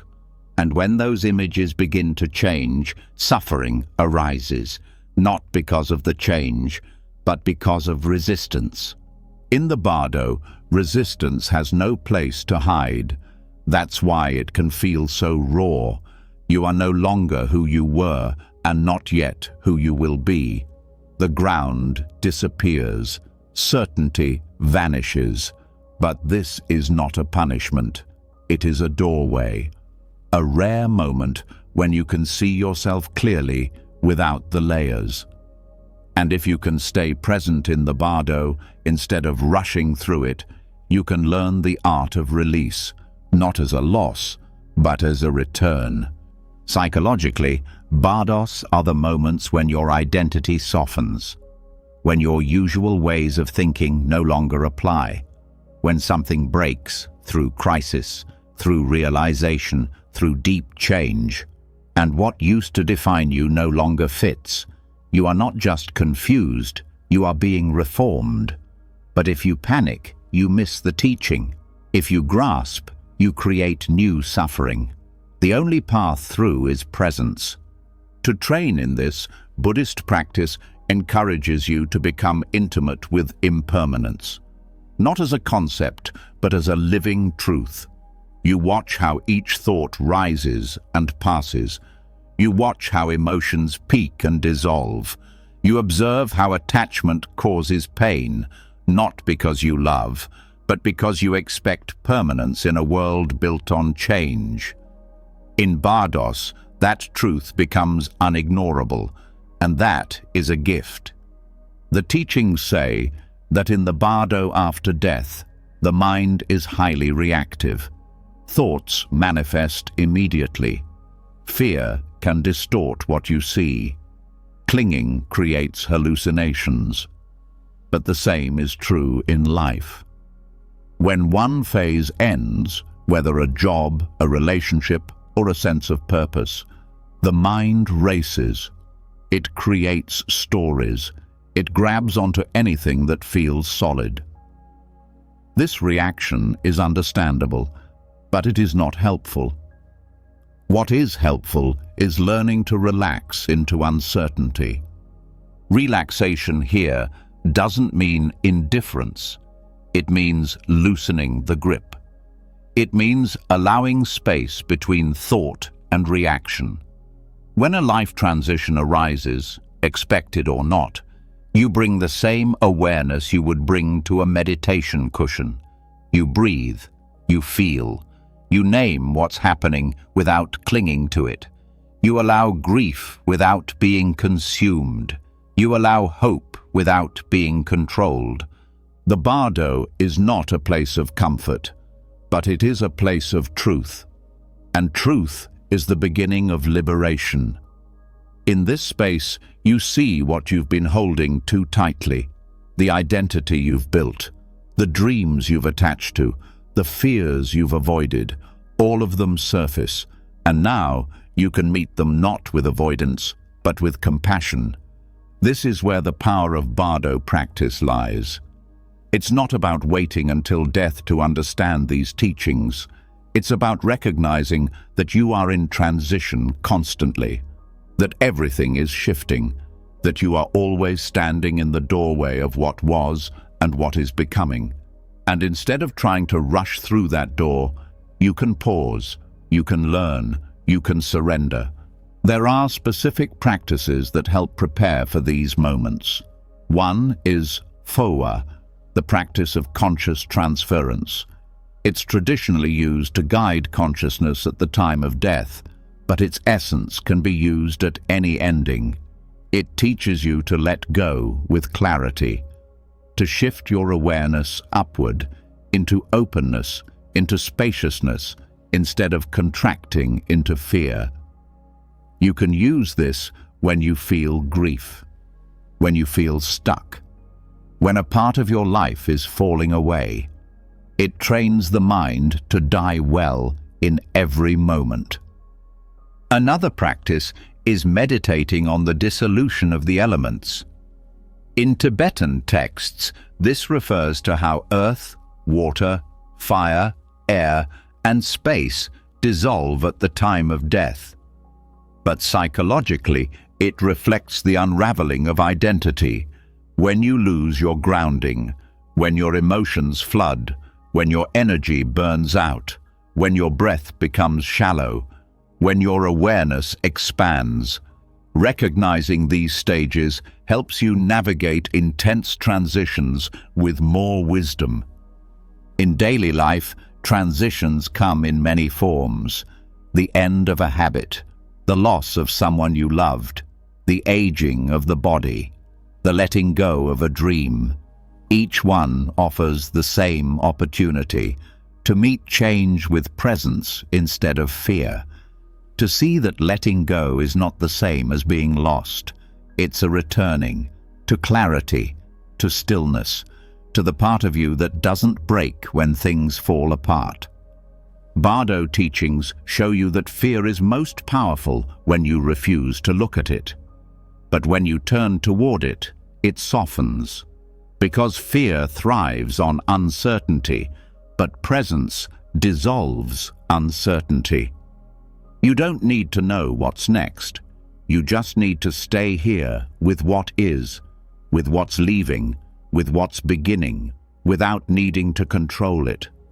Every bardo is a rehearsal for freedom, a chance to let go of what you thought you needed, a chance to release the false safety of fixed identity, a chance to rest in the groundless space where transformation happens. And every time you allow yourself to be present in that space, you become more fluid, more awake, more free. This freedom doesn't mean you feel nothing. It means you feel everything without drowning. It means you grieve and love and release with full attention. It means you stop clinging to the illusion that anything lasts. And because of that, you cherish it more. The people in your life, the moments of beauty, the breath. Nothing is taken for granted because nothing is promised. You also begin to see how many bardos you've already survived. You've been through so many endings, so many silent transitions. You've felt the world fall apart and reassemble. And here you are, still breathing, still learning.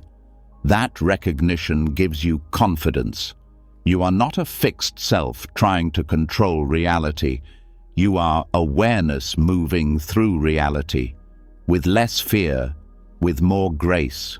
Let this teaching settle in the center of your being. Every transition is sacred, not because it's easy, but because it strips away illusion. Every bardo reveals the truth that life is process, not possession. Flow, not form. Awakening is not a destination. It is your willingness to remain awake in the middle of change. This path is not about becoming someone else. It's about becoming no one, free of rigid roles, free of stories that bind you. And in that emptiness, love becomes purer, compassion becomes stronger, action becomes more skillful. You live without armor, but not without strength. Bardo practice is preparation for death, yes, but it's more than that. It's training for life in its rawest form. Life without guarantees, life without escape routes, life with eyes open, heart open, breath steady. You learn to stay, to breathe, to bow when something ends, to welcome what comes next, even when you don't know what it will be. And when death finally arrives, not as a theory, but as reality, you will not panic.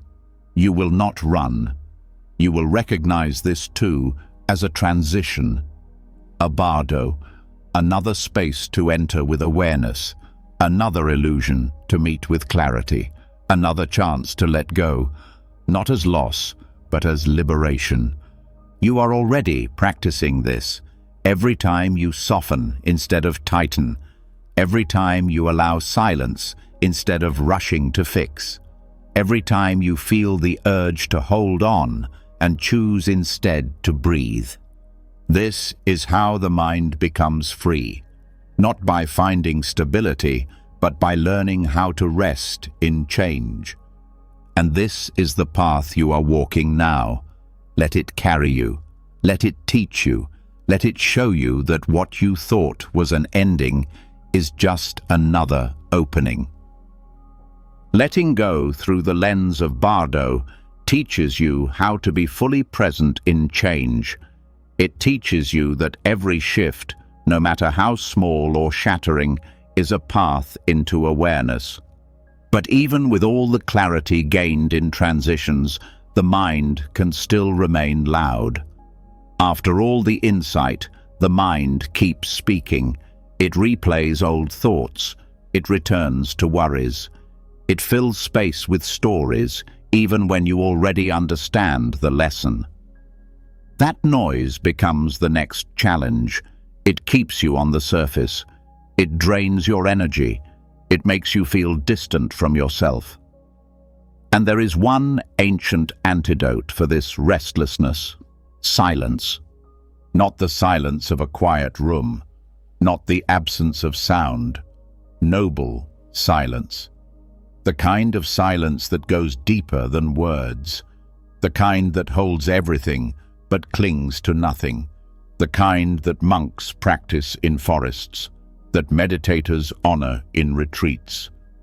A silence that reveals more than speech ever could. Because when all outer noise ends, the inner noise has nowhere to hide.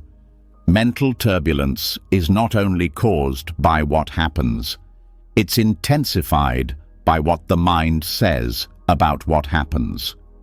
A single moment of difficulty is often multiplied by endless commentary. Thought feeds thought. Reaction feeds reaction. Silence breaks that cycle. Not by force, but by space. It creates a container where thoughts lose urgency, where the need to explain disappears, where peace is not added, it is uncovered. Noble silence is not suppression. It is mindfulness without distraction. It is presence without narration. It is awareness that no longer needs to perform. When you stop speaking, your energy stops leaking. Your attention gathers inward, and what felt overwhelming becomes clear, manageable, even still. Forest monks have long known this. They don't isolate themselves to escape the world. They do it to hear it more deeply, to see the mind without distortion. In silence, they study not just teachings, but their own reactions. They sit with craving, with fear, with memory. They watch these rise and fall until there is nothing left to chase.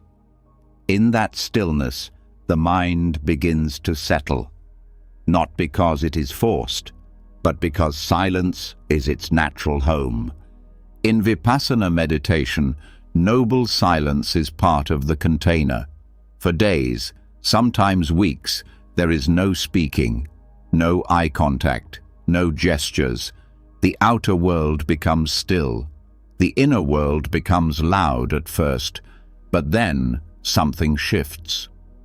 The mind sees how repetitive it is, how much of it is just habit. Without new input, the old patterns lose momentum. Thoughts that once felt important start to lose their pull. And from that quiet, real insight begins to rise. Silence also neutralizes emotional reactivity. Most of the time, anger needs an audience. Fear needs a listener. Judgment needs someone to hear it. When you commit to noble silence, these impulses appear, but have nowhere to land. You see them arise, but you don't speak them into the world.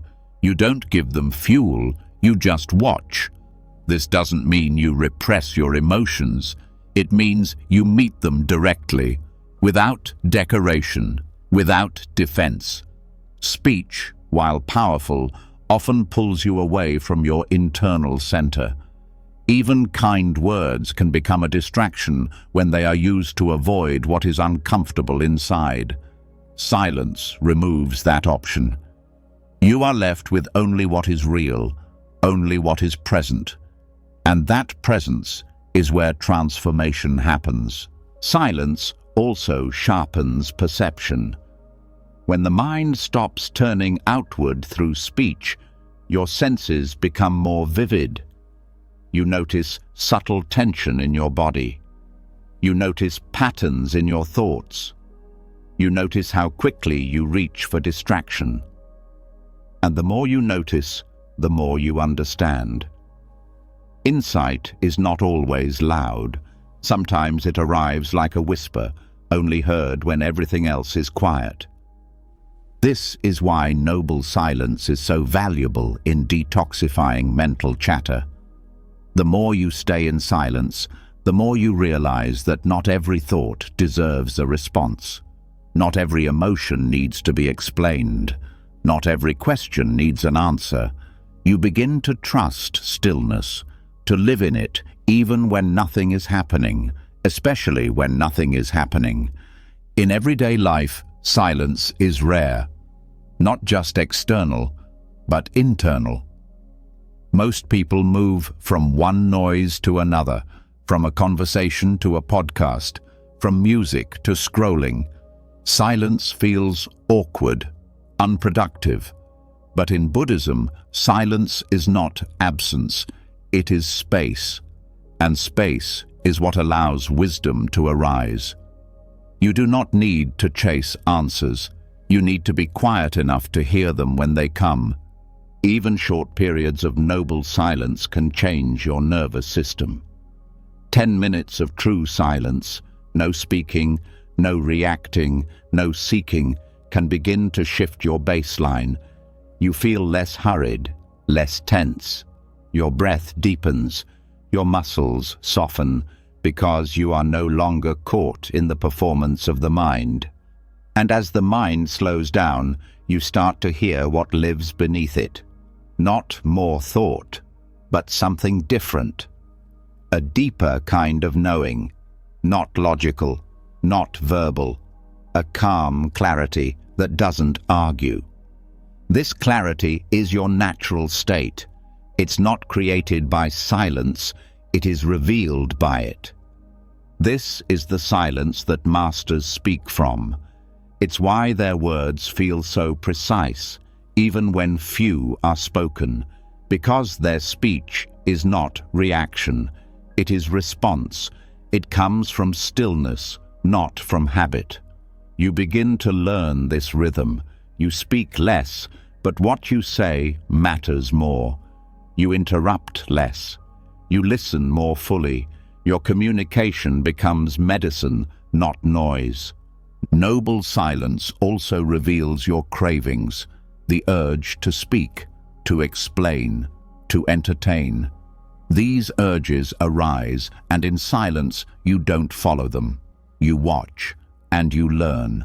You see how often speech is used to gain control, to seek approval, to fill space. But when you stop reaching outward, you begin to see that nothing is missing. Silence shows you that presence is enough. This is why silence is a purification. Not because it changes your environment, but because it purifies your view. of yourself, of others, of reality. It strips away the unnecessary. It leaves only what's essential. And from that essence, real transformation begins. The practice of noble silence is not limited to retreats. You can bring it into daily life. A silent morning before the phone turns on, a walk without music, a meal without talking, a moment between tasks where you say nothing, do nothing, and simply feel. These small acts create space in the mind. They restore what has been scattered. And in that space, you begin to see patterns that once went unnoticed. You begin to understand your reactions, not by analyzing them, but by feeling their texture in the silence. You begin to notice when you speak from tension and when you speak from truth. This awareness creates choice, and that choice brings freedom. Silence also allows grief to surface. So much pain stays buried under noise. Words can keep it hidden, but when the mind becomes quiet, the body speaks, the tears come, the breath changes, the memory rises, and you don't run, you stay, you hold it in stillness, and the silence becomes a healing container. Joy, too, becomes clearer in silence, not the joy of excitement, but the joy of being, of sitting still and knowing you are enough, of feeling your breath move gently, of hearing the wind, the heartbeat, the silence itself. This is not dramatic joy, but it is steady, unshakable. It does not depend on conditions, it arises from within. And over time, the silence doesn't feel empty, it feels full, full of life, full of wisdom, full of presence. You no longer fear it, you crave it, because it brings you back to yourself. This is not about avoiding life. It's about learning how to return to the center of life, where words are no longer needed to prove anything, where silence becomes your teacher, your refuge, your power. Let noble silence be part of your practice. Let it cleanse the mind. Let it slow your reactions. Let it show you what has always been true, that peace is not something you create. It is something you uncover when the noise fades and the stillness remains. You are not the thoughts.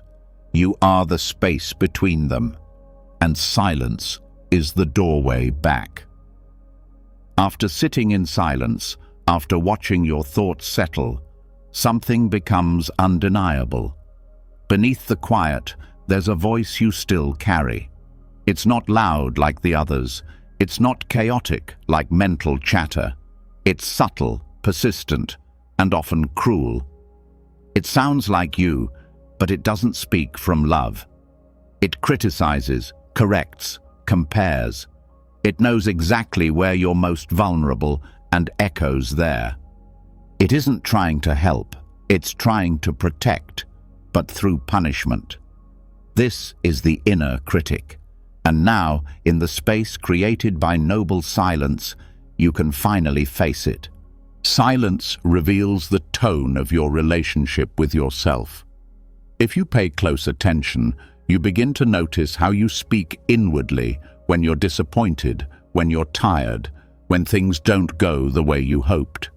This voice doesn't only emerge in failure, it appears even in success, questioning your worth, pushing for more, never satisfied.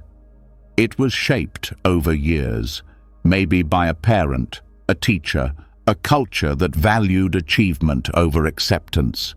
It learned to speak harshly because that's what it thought would keep you safe. But now, this voice is no longer protecting you. It's wounding you from within.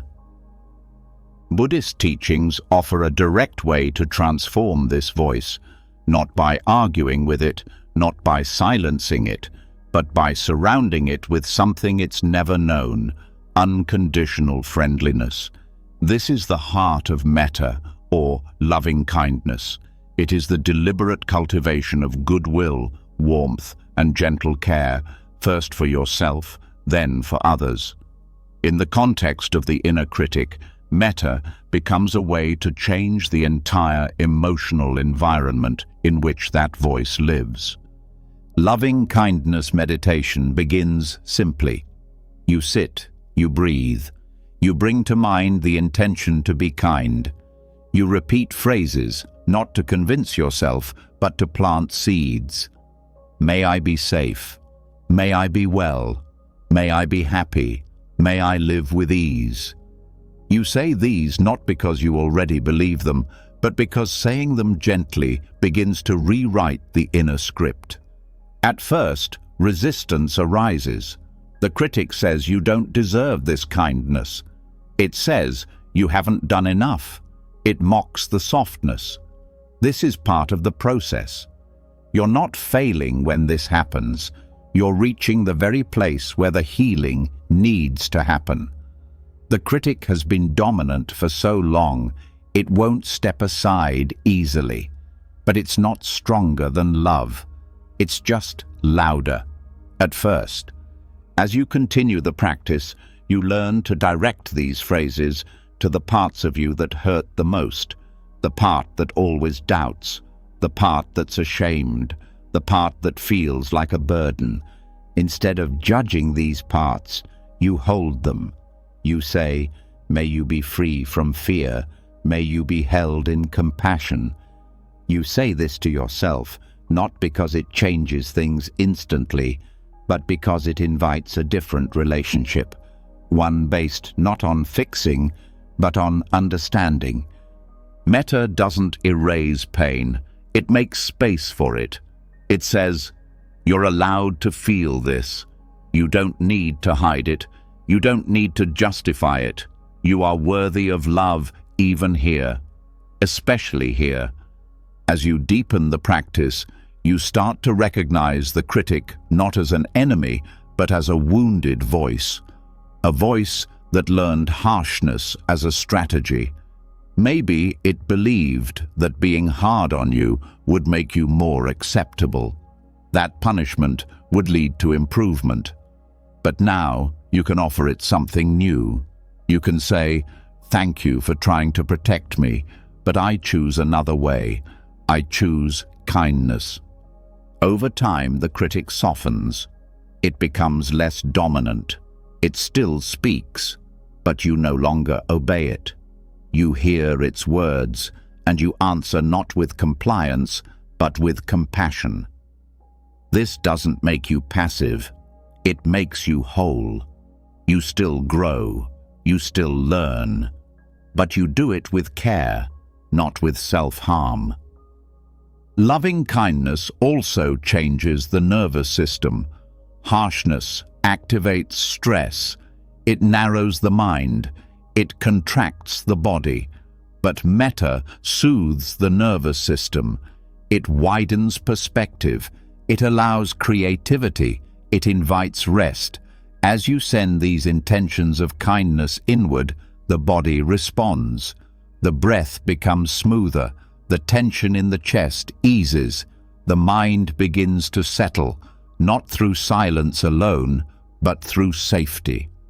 This practice also reveals how often your inner critic has shaped your decisions, how many times you've avoided opportunities out of fear of failure, how often you've minimized your needs because you believed they didn't matter. Loving kindness brings this into awareness. It says, your needs do matter, your dreams are valid, your heart is not too much, and this voice of care slowly becomes the voice that guides you. Eventually, you begin to recognize metta not just as a practice, but as a natural state. The critic is learned, love is remembered. It was always there, underneath the pain, underneath the conditioning. Metta doesn't add anything new, it clears the dust that covered your original heart. As you practice, the boundary between yourself and others also begins to dissolve. You notice that the way you treat yourself is the way you treat the world. If you're harsh inside, you carry that energy into every interaction. But when you respond to your own suffering with kindness, you become more available to others. You listen better. You judge less. You see the humanity in every face because you've made peace with your own. This doesn't mean you ignore mistakes. It means you stop using them as weapons. You still take responsibility. But you do so with care, not with shame. Loving kindness teaches accountability without cruelty, growth without punishment, change without rejection. Even the language you use with yourself changes. You start to notice the tone of your inner speech, the little moments when you apologize for existing, the way you rush to criticize before anyone else can.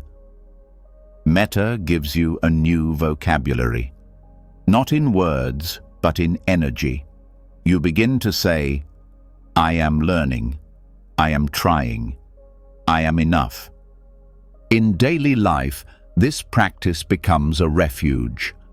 You're not always in formal meditation, but metta becomes part of your breath. When you feel triggered, you pause. You send kindness inward. When you feel ashamed, you place a hand on your heart and whisper care. When the critic rises, you listen and then respond with truth, not fear, not defense, but truth rooted in compassion. You are not trying to erase the past. You are choosing not to relive it unconsciously. You are building new habits of attention, of response, of emotional presence. And these new habits slowly change the atmosphere of your mind. Metta also helps when you feel stuck, not by pushing you forward, but by removing the inner pressure. It says, you can be still and still be worthy. You can be confused and still be held in care. You don't need to earn this kindness. You only need to accept it. There are moments when the practice will feel mechanical, when the words feel hollow, when the old patterns seem stronger. But this is the nature of any deep transformation. You don't stop because it's hard. You stay, you keep offering, because with every phrase, with every breath, you are building a new foundation, one rooted in care, not criticism, presence, not perfection. Over time, the space inside you grows. What once felt like a battlefield becomes more like a sanctuary. The wounds are still there, but they're not bleeding. The critic still speaks, but it's no longer the final voice. And in that space, your life begins to change. Not dramatically, not all at once, but quietly, deeply, from the inside out.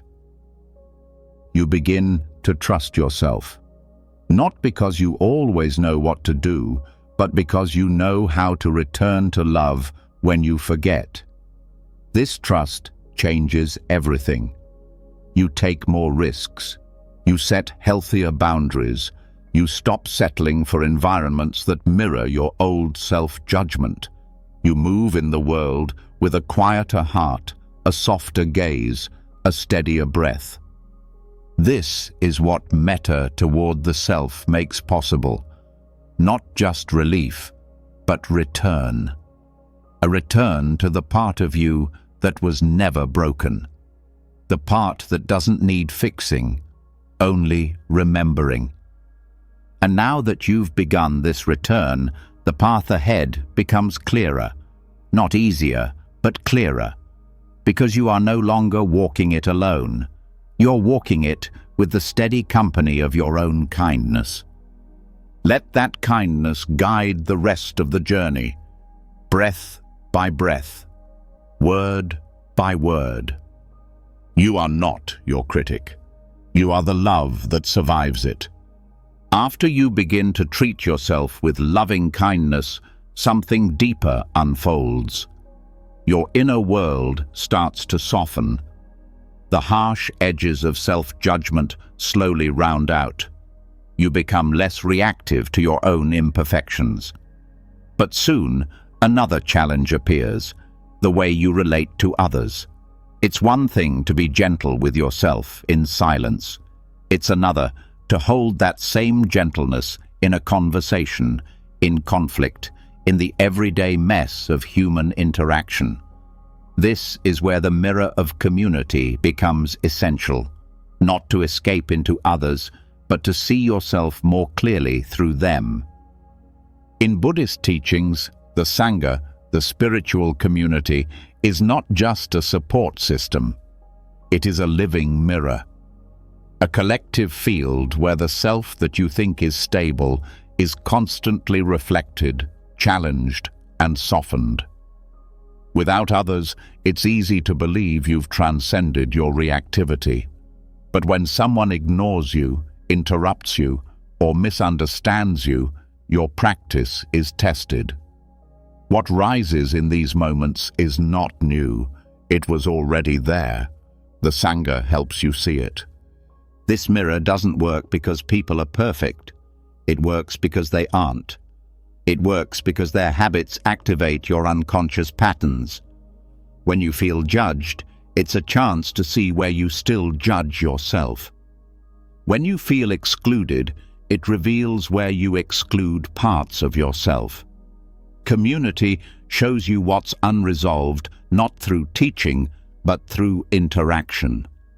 This reflection is not always comfortable, but it is honest. The presence of others pulls the hidden material to the surface, not to shame you, but to reveal what's ready to be seen. When you react strongly to someone, pause and look inward. What expectation was challenged? What fear was touched?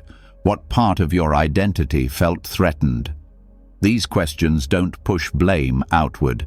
They bring the power back to awareness. The Sangha becomes a training ground for this kind of seeing. It's not about always agreeing or always feeling safe.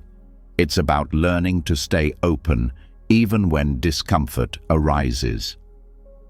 In many Buddhist monasteries, practitioners live together in silence, not because it's easy, but because it brings out the subtle dynamics of ego. You notice who you avoid, who you feel drawn to, who triggers comparison. These observations are valuable. They are the raw material for awakening. In this way, spiritual community is not a retreat from life. It's a deeper encounter with it. You learn not just through teachings, but through how you listen, how you respond, how you share space. Sangha teaches humility because it reminds you that you are not the center. Your story is not the only story. Your pain is not the only pain. This shift in perspective helps dismantle the illusion of separateness. Practicing in community also reveals the mind's projections, the stories you place onto others, the assumptions you carry. You begin to notice how quickly the mind labels: friendly, distant, difficult. And in seeing this, you begin to question those labels. You start asking what you're bringing to each encounter, whether you're showing up with preconceptions or with presence. This kind of engagement takes patience. It takes courage. Because true community is not about comfort, it's about honesty. When someone reflects something back to you, especially something difficult, it's a gift. Even when it hurts, especially then, because that's where growth lives, in the places you least want to look. In traditional Buddhist practice, there is a structure called Kalyana Mitta, the spiritual friend. This is someone who walks the path with you, not to lead or follow, but to witness, to remind, to reflect. Having such a relationship in Sangha transforms how you hold yourself. You begin to value truth over approval, support over control, presence over performance. The Sangha also offers something you can't give yourself: collective energy. When others practice with sincerity, that energy supports your own practice. When you see someone else facing their pain with honesty, it gives you strength. When someone shares their struggle openly, it dissolves the illusion that you're alone. This shared vulnerability becomes a foundation for trust. And when trust is built, deeper healing becomes possible.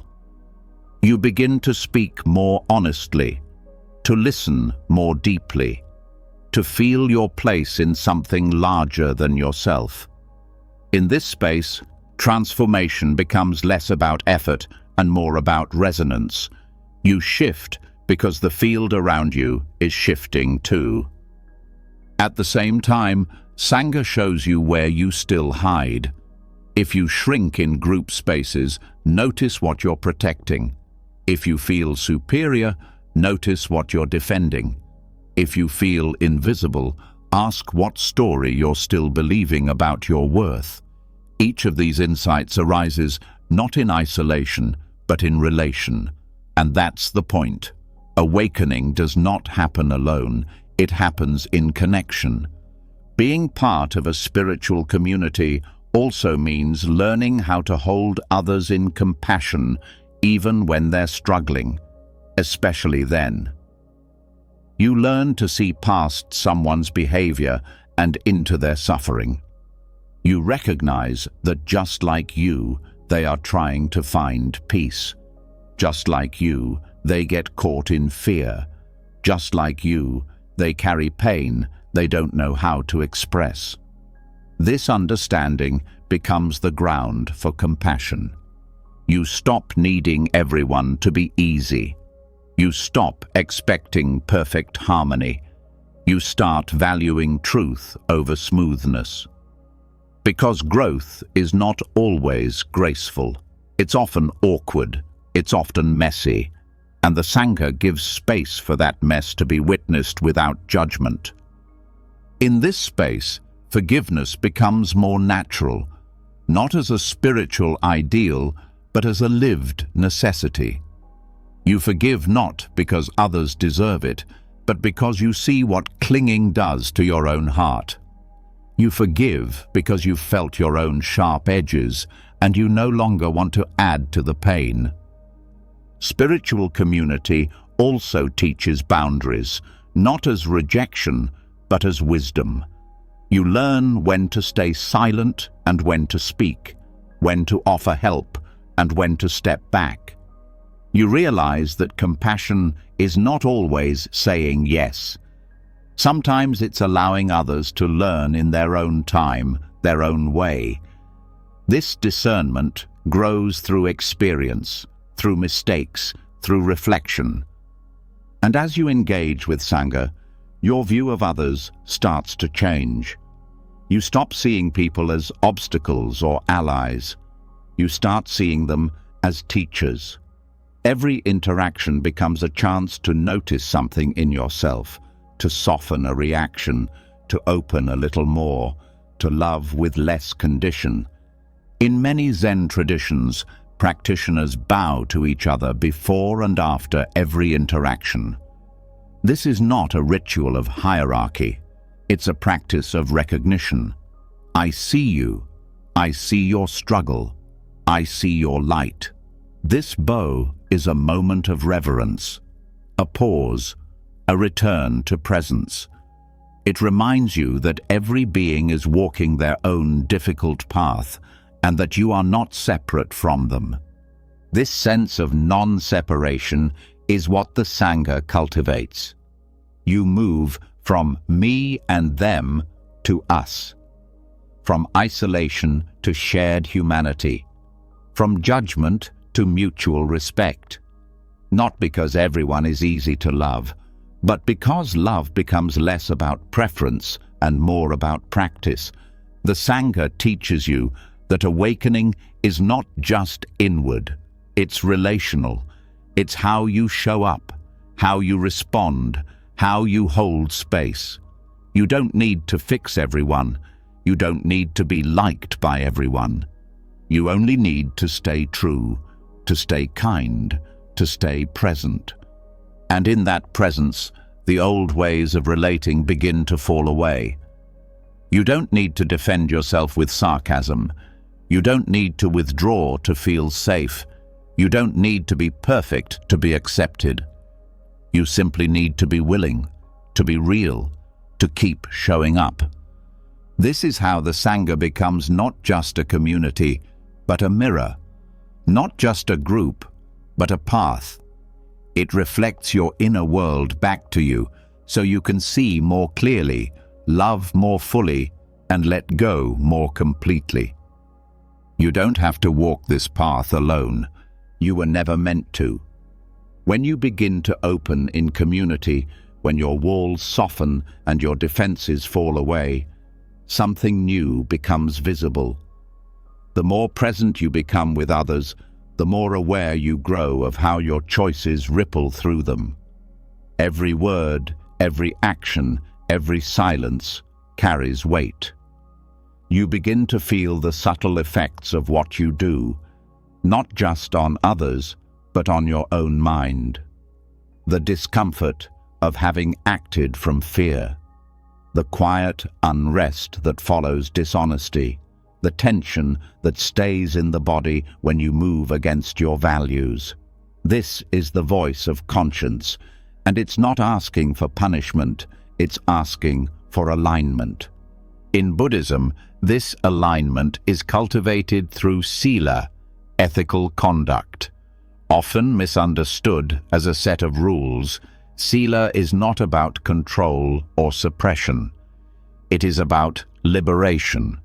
It's about clearing the internal landscape so you can sit in silence without being haunted, so you can relate to others without guilt, so you can rest in your own mind without conflict. Ethical conduct is not about being good in a superficial sense. It's about creating the inner conditions that allow peace to arise. The 5 precepts, abstaining from killing, stealing, sexual misconduct, false speech, and intoxicants, are not commandments. They are training principles. They point toward actions that lead to mental clarity. They guide you away from behaviors that disturb the heart. When followed with awareness, they begin to detox the conscience. The heaviness of regret, the confusion of moral ambiguity, the restless energy of unacknowledged harm, these begin to lift. Every time you act in contradiction to your values, you create friction inside. You might justify it in the moment, but your nervous system records the split. Your heart feels the dissonance, and over time, that dissonance accumulates. It becomes self-doubt, it becomes anxiety, it becomes shame. Ethical living clears that accumulation not through judgment, but through integrity. It says, live in a way that leaves nothing hidden. Sila is powerful because it addresses the source of inner conflict. You don't need to wait until after a harmful action to start cleaning up. You can prevent the harm before it happens. You can catch the impulse before it becomes karma. This proactive mindfulness strengthens your ability to pause. It builds a kind of ethical immunity. Not rigid, not reactive, but responsive, grounded, clear. When you live with this kind of awareness, your actions begin to reflect your deepest intentions. You speak not to manipulate, but to connect. You act not to take, but to share.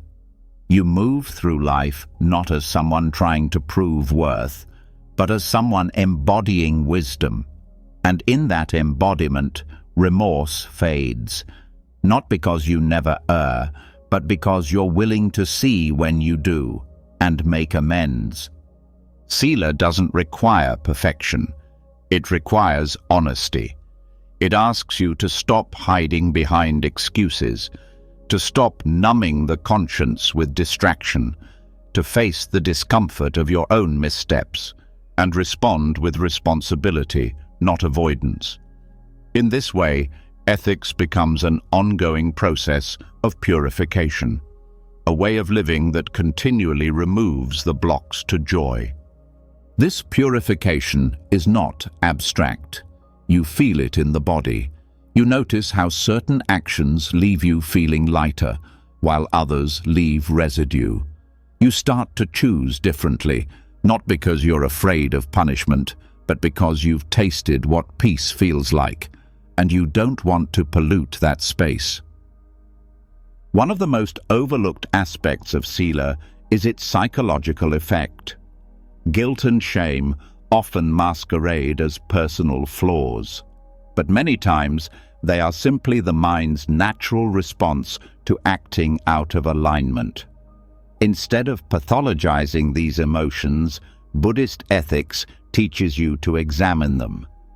Did I harm? Was I careless? Did I speak truthfully? When the answer is yes, the response is not self-condemnation. It is a return, a gentle correction, a redirection toward integrity. Practicing Sila over time also builds trust with yourself and with others. When you live ethically, people feel safer around you. They know you will not betray their vulnerability. They sense the stability in your presence. And perhaps most importantly, you begin to trust yourself. You no longer second-guess every choice. You no longer wonder if your actions reflect your values. They do. And that consistency becomes strength. This kind of trust cannot be faked. It is built moment by moment, decision by decision, and it is strengthened in difficulty, not ease. When you want to speak harshly, but choose patience. When you feel tempted to deceive, but tell the truth. When you could act out of selfishness, but choose generosity.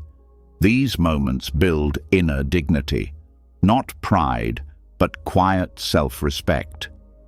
Ethics also provides a compass when clarity fades.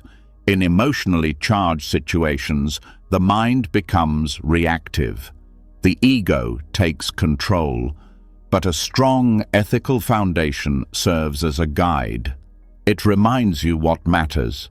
It gives you something to lean into when your emotions pull you off course. You don't have to figure everything out in the moment. You can return to your principles. In this way, Sila becomes not a burden, but a refuge, a structure that holds you when everything else feels unstable. And in this structure, your conscience breathes. It no longer needs to shout to get your attention. It can rest, because it knows you are listening. This listening becomes part of meditation. When you sit, the body remembers. If your actions have been misaligned, the mind will show you. Thoughts may surface, regrets may appear, and you meet them not with defense, but with understanding. You allow the discomfort, you let it speak, and then you return to the present, not to escape, but to re-anchor. This process makes meditation deeper. When your ethical foundation is strong, the mind settles more easily. There is less tension, less resistance, less avoidance. You are not trying to cover something up. You are simply here, breathing, resting in the clean space your conduct has created. Sila also aligns you with the deeper currents of compassion. You begin to see how your choices affect the collective. Your actions ripple through others' lives. Your words plant seeds in their minds. And this responsibility becomes not heavy, but sacred. You carry it with care. You move through life not as a separate being, but as part of a larger web. This shifts your motivation. You stop asking, "What do I want?" You start asking, "What brings harmony?" Harmony here does not mean avoidance. It means right action. It means knowing when to speak truth, even when it's hard. It means knowing when to be quiet, not out of fear, but out of wisdom. It means seeing your own motives clearly and choosing not to act on the ones that come from ego. This clarity extends into every area of life. In relationships, ethics becomes a commitment to honesty and presence. In work, it becomes a guide for fairness and integrity. In conflict, it becomes a path back to peace. Ethics does not limit your freedom, it refines it. It helps you choose from your higher self, not your conditioned one. And over time, this way of living becomes natural. It no longer feels like effort. It feels like flow, because there is less friction, less regret, less inner contradiction. You stop wasting energy managing guilt. You stop needing to explain your actions. You simply live in truth. This truthfulness becomes a quiet power. It doesn't boast. It doesn't argue. It just is. And it radiates. People feel it in your presence. You feel it in your breath. The mind becomes less divided. The heart becomes more open. And the conscience becomes clear, not because you've silenced it, but because you've honored it. Let this become your path, not a rigid moral code, but a living practice. A practice that brings your actions, your speech, your thoughts into harmony with your deepest wisdom. A practice that frees you from the endless loop of self-judgment. A practice that returns you again and again to the peace that comes from living cleanly, kindly, clearly. This is the strength of Sila, not in its rules, but in its freedom, not in its restriction, but in its release. Let that freedom guide your next step. Let it shape your presence. Let it clear the way forward, not with force, but with the stillness that comes when the heart is finally at ease. When your life begins to align with ethics, when your actions reflect your values, something subtle but powerful unfolds. The mind begins to settle, not just in meditation, but in the middle of daily life. The weight of regret lifts, the confusion of moral ambiguity clears, and in this clarity, a deeper truth starts to rise to the surface. Everything you've worked to hold on to is still changing. No matter how well you live, how mindfully you act, nothing stays. The people you love, the roles you fill, the feelings you chase, they all move. And the more you try to freeze them, the more suffering you create. This is where the next doorway opens. The direct experience of impermanence. Impermanence, or anicca, is not a theory. It's not something to debate or define. It is the most intimate truth of your life. The breath comes and goes. The heart expands and contracts. Thoughts arise and pass. Emotions swell and fade. The body ages. Seasons shift. Relationships evolve. Every moment is a reminder that what begins will end, what forms will dissolve, what is gained will be lost. But this isn't a sentence, it's an opening. Clinging is what creates pain. not because things change, but because you expected them not to. You held on to the good moments. You resisted the bad ones. You tried to control what was never meant to be fixed.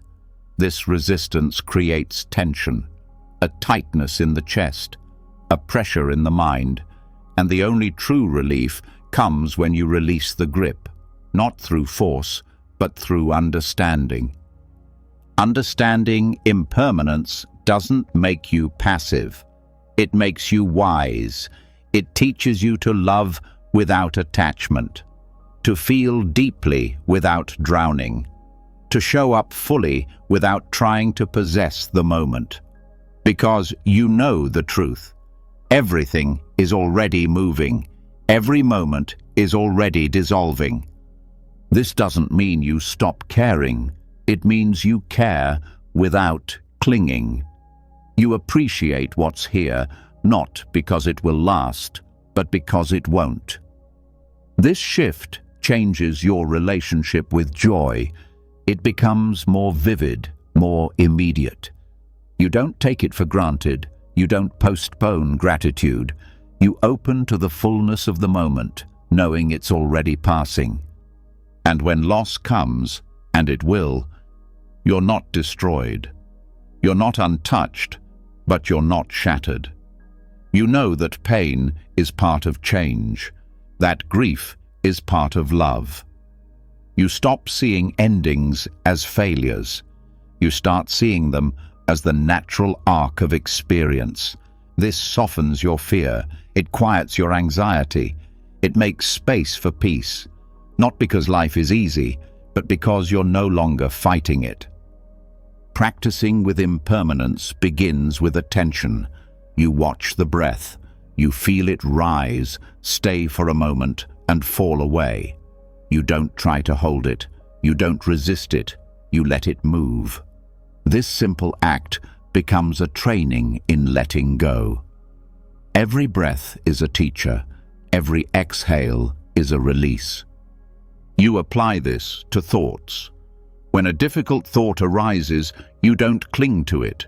You don't try to stop it. You just watch. It grows. It peaks. It dissolves. You see how even the most painful thought is temporary. You see how even the most powerful craving fades. This observation builds trust, not in the content of the mind, but in the process, in the truth that everything moves. You extend this to emotions. You feel sadness, and instead of pushing it away, you allow it.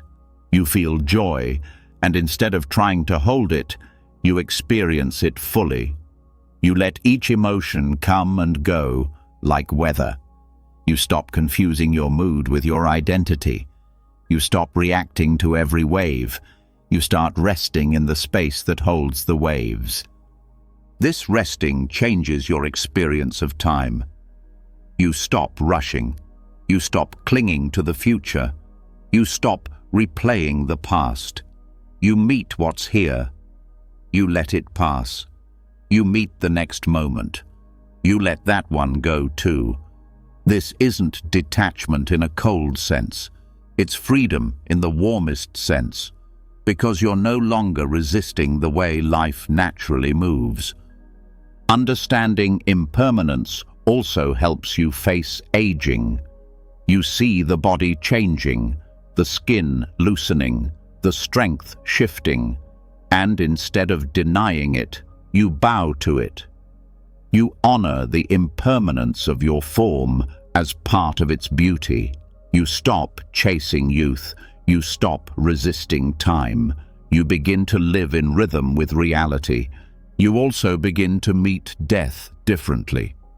Not just the death of people you love, but the little deaths of identity, of routine, of certainty. These endings no longer scare you. They teach you. They show you what matters. They strip away what's false. They bring you into what's real. In Buddhist practice, meditating on death is not morbid. It is liberating. It reminds you that you don't have time to waste, that nothing is promised, that each word you speak, each action you take, matters, because it may be your last. This doesn't make you anxious. It makes you awake. When you integrate impermanence, your relationships change.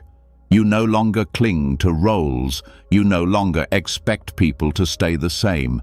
You allow others to change, to grow, to move on. You hold them with love, not possession.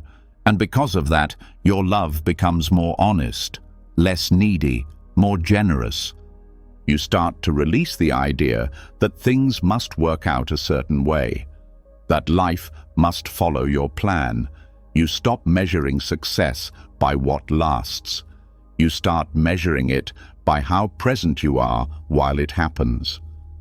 This changes your goals. It changes your definition of progress. It brings peace, even in uncertainty. You no longer see impermanence as something to be solved.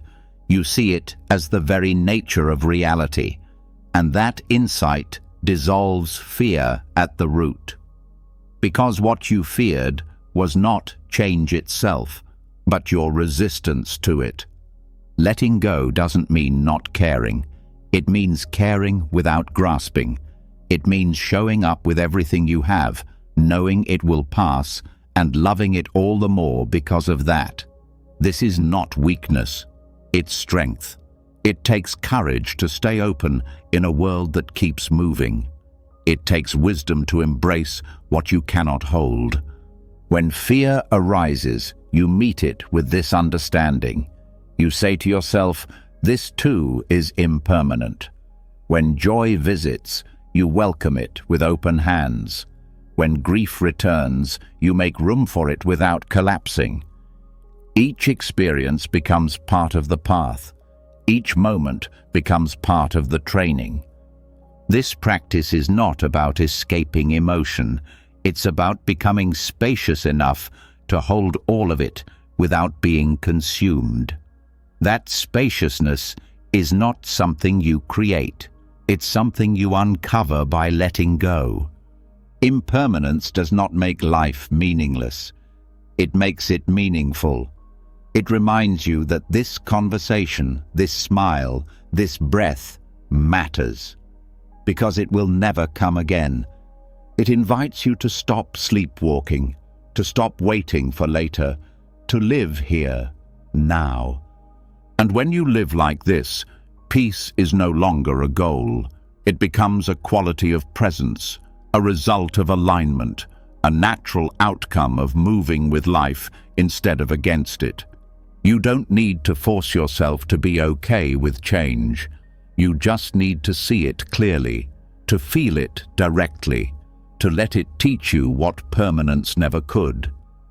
That freedom isn't in holding on.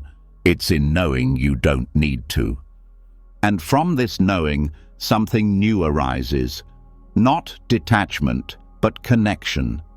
Not indifference, but depth. You begin to love more fully, not because it will last, but because it won't. Let this understanding guide you. Let it soften the fear. Let it loosen the grip. Everything you need to let go of is already moving. Everything you think will last is already passing, and that's not a loss. That's your freedom. After surrendering to impermanence, something inside softens even further. You stop trying to trap life in containers.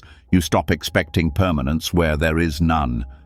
You've started to understand that clinging is not safety, and letting go is not loss. It's the natural flow of everything.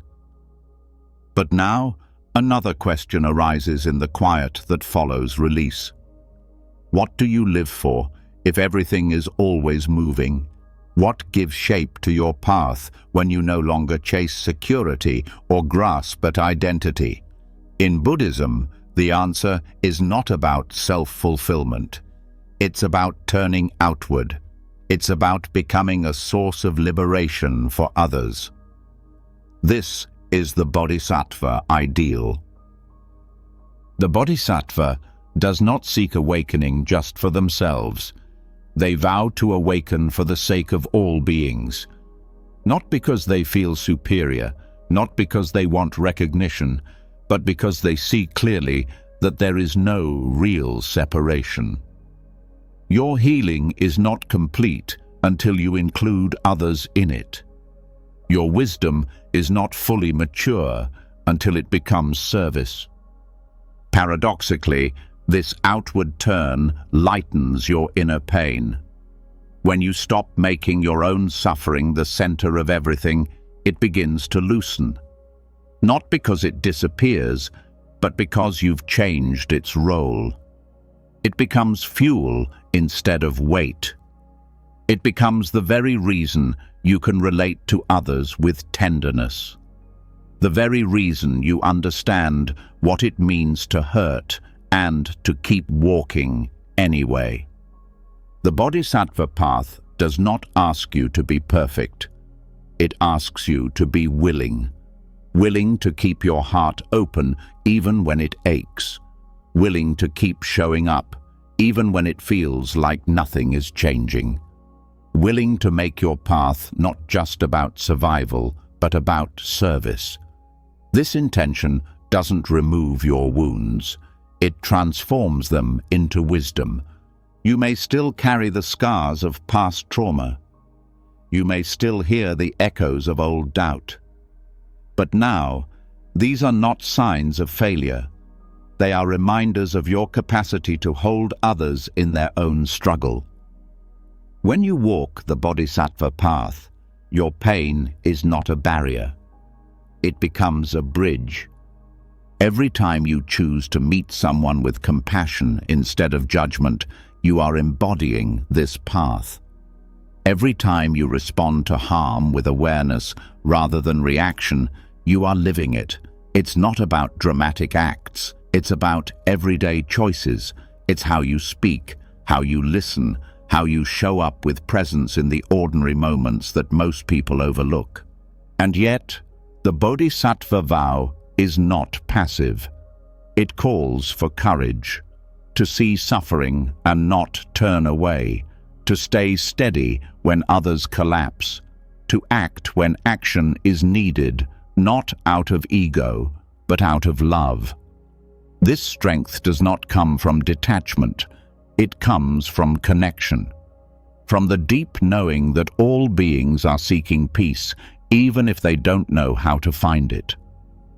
When you dedicate your practice to others, your own healing accelerates, because you're no longer trapped in the small self.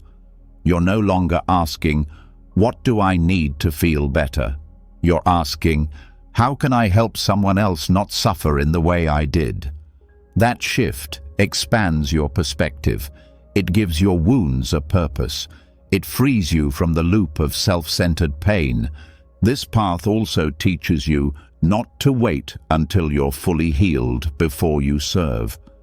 You serve as you heal.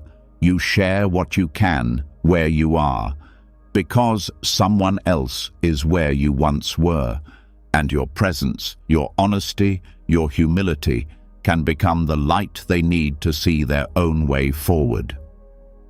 The Bodhisattva path also includes fierce compassion. This is not about being soft all the time. It's about doing what's needed, even when it's uncomfortable, setting boundaries, speaking truth, protecting others. You are not here to be agreeable. You are here to be awake.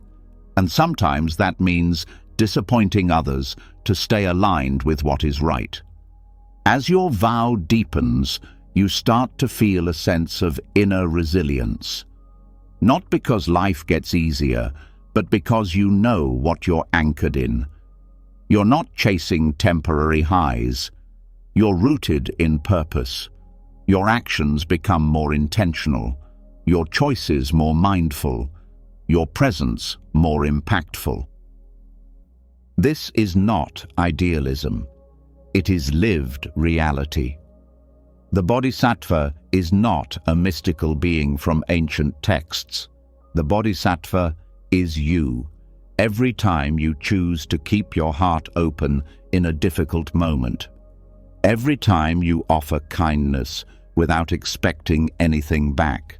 Every time you use your own pain as a compass for compassion. This path also teaches equanimity. You learn to give without attachment to results, to serve without needing praise, to offer your time, energy, and love, knowing that not all seeds will sprout in your lifetime, but they will sprout somewhere for someone. That's enough. You begin to notice the subtle ways your own suffering softens when you're not focused solely on it. You realize that empathy isn't about absorbing others' pain, it's about being present with it. Being a space where suffering can be seen, held, and slowly released. This presence is your offering. It doesn't require words or solutions, just the willingness to stay.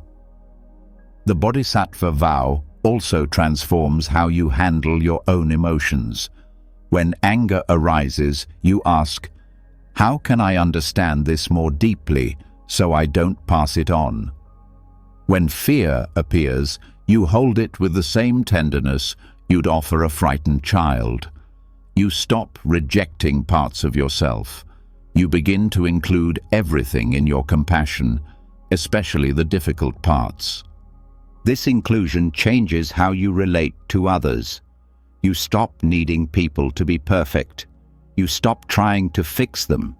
You see their behavior as expressions of unmet needs, unhealed pain, and misdirected longing. And instead of reacting, you meet them with grounded awareness. This doesn't mean tolerating harm. It means responding from clarity rather than conditioning. As you embody this path more fully, you realize that the world does not need your perfection. It needs your presence. It needs people willing to act from love, even when it's inconvenient. Willing to face their own shadows so they don't project them onto others. Willing to stay with what's hard so others know they're not alone. The bodhisattva does not wait until conditions are perfect. They begin where they are. They use the life they've been given. The joys, the losses, the wounds, all of it becomes part of their path. Nothing is wasted. Everything is transformed. When you walk this path, you stop asking what you can get. You start asking what you can give, not out of obligation, not out of guilt, but because giving becomes the most natural expression of who you are. You've cleared enough of the debris. You've let go of enough illusions. Now, your very being becomes a source of benefit. This path is not about being heroic.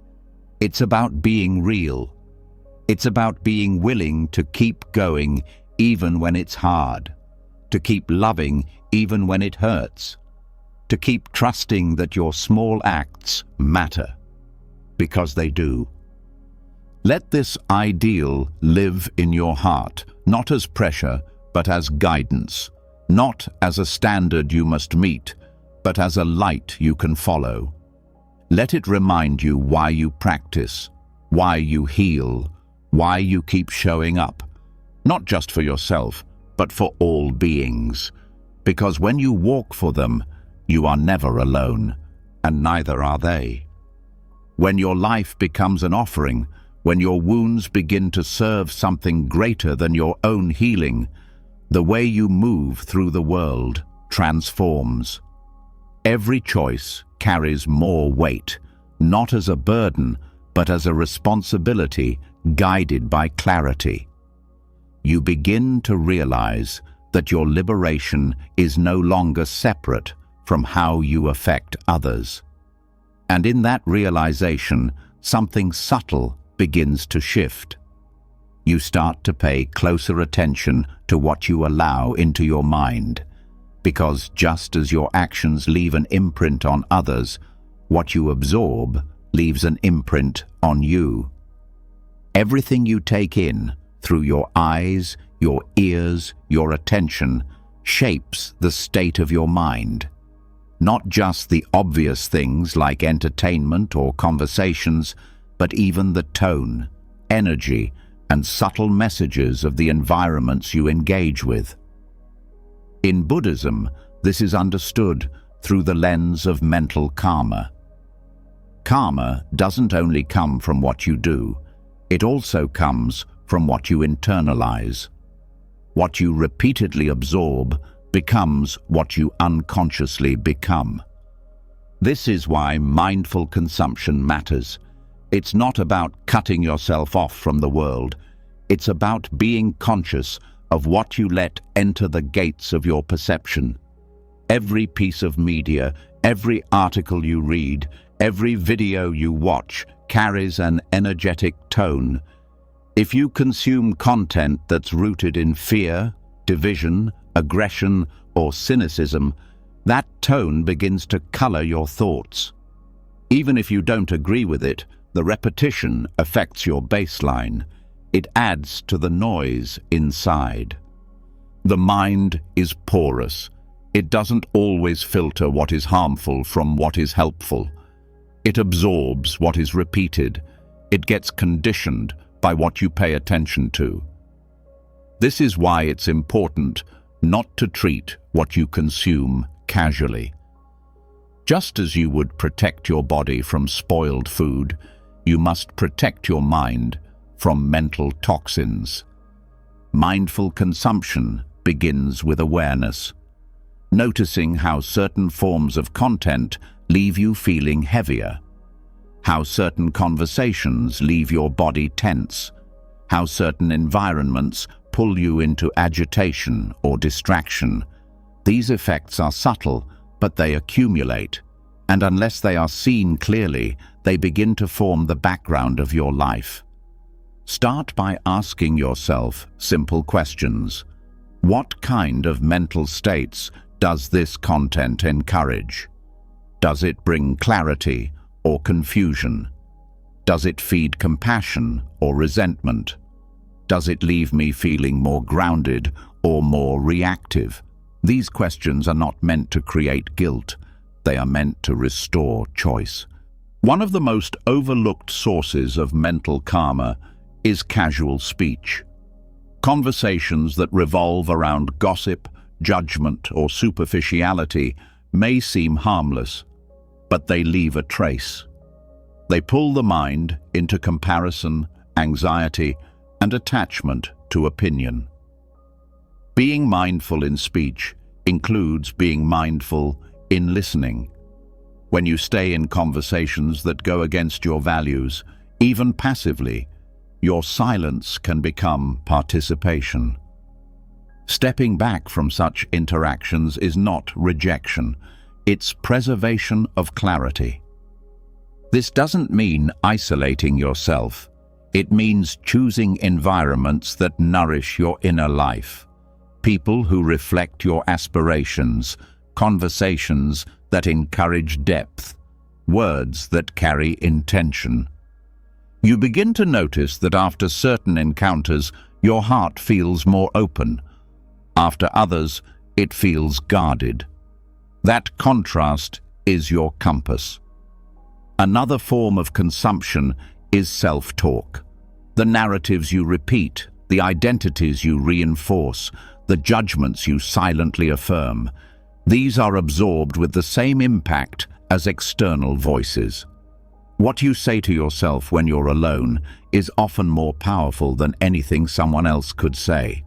If the inner voice is shaped by content that feeds insecurity, the result is predictable. Your sense of self shrinks. Your mental energy becomes drained. But if that voice is shaped by awareness, compassion, and clarity, the opposite happens. You grow in steadiness. You begin to trust your inner life. To purify the mind, you don't have to remove everything negative overnight. You start by reducing what is unnecessary. You pause before reaching for another piece of content. You take a moment of silence instead. You read something that uplifts rather than overwhelms. You listen to voices that point toward wisdom rather than chaos. These small shifts recalibrate the mind. Another part of mindful consumption is recognizing how habits of stimulation distort your nervous system. Constant exposure to fast, loud, or emotionally charged media keeps the mind in a heightened state. It becomes difficult to rest, to focus, or to feel subtle joy. Simpler experiences, like watching the breath, listening to the wind, or having a quiet moment, lose their appeal because the mind has been trained to seek intensity. Reversing this takes patience. It requires weaning off of overstimulation and relearning how to be nourished by stillness. Even the background noise matters. What plays while you work, cook, or commute still enters the mind. If it's filled with fear, negativity, or fragmentation, those qualities silently shape your inner world. Replacing this background with silence, nature sounds, or teachings that bring wisdom makes a difference.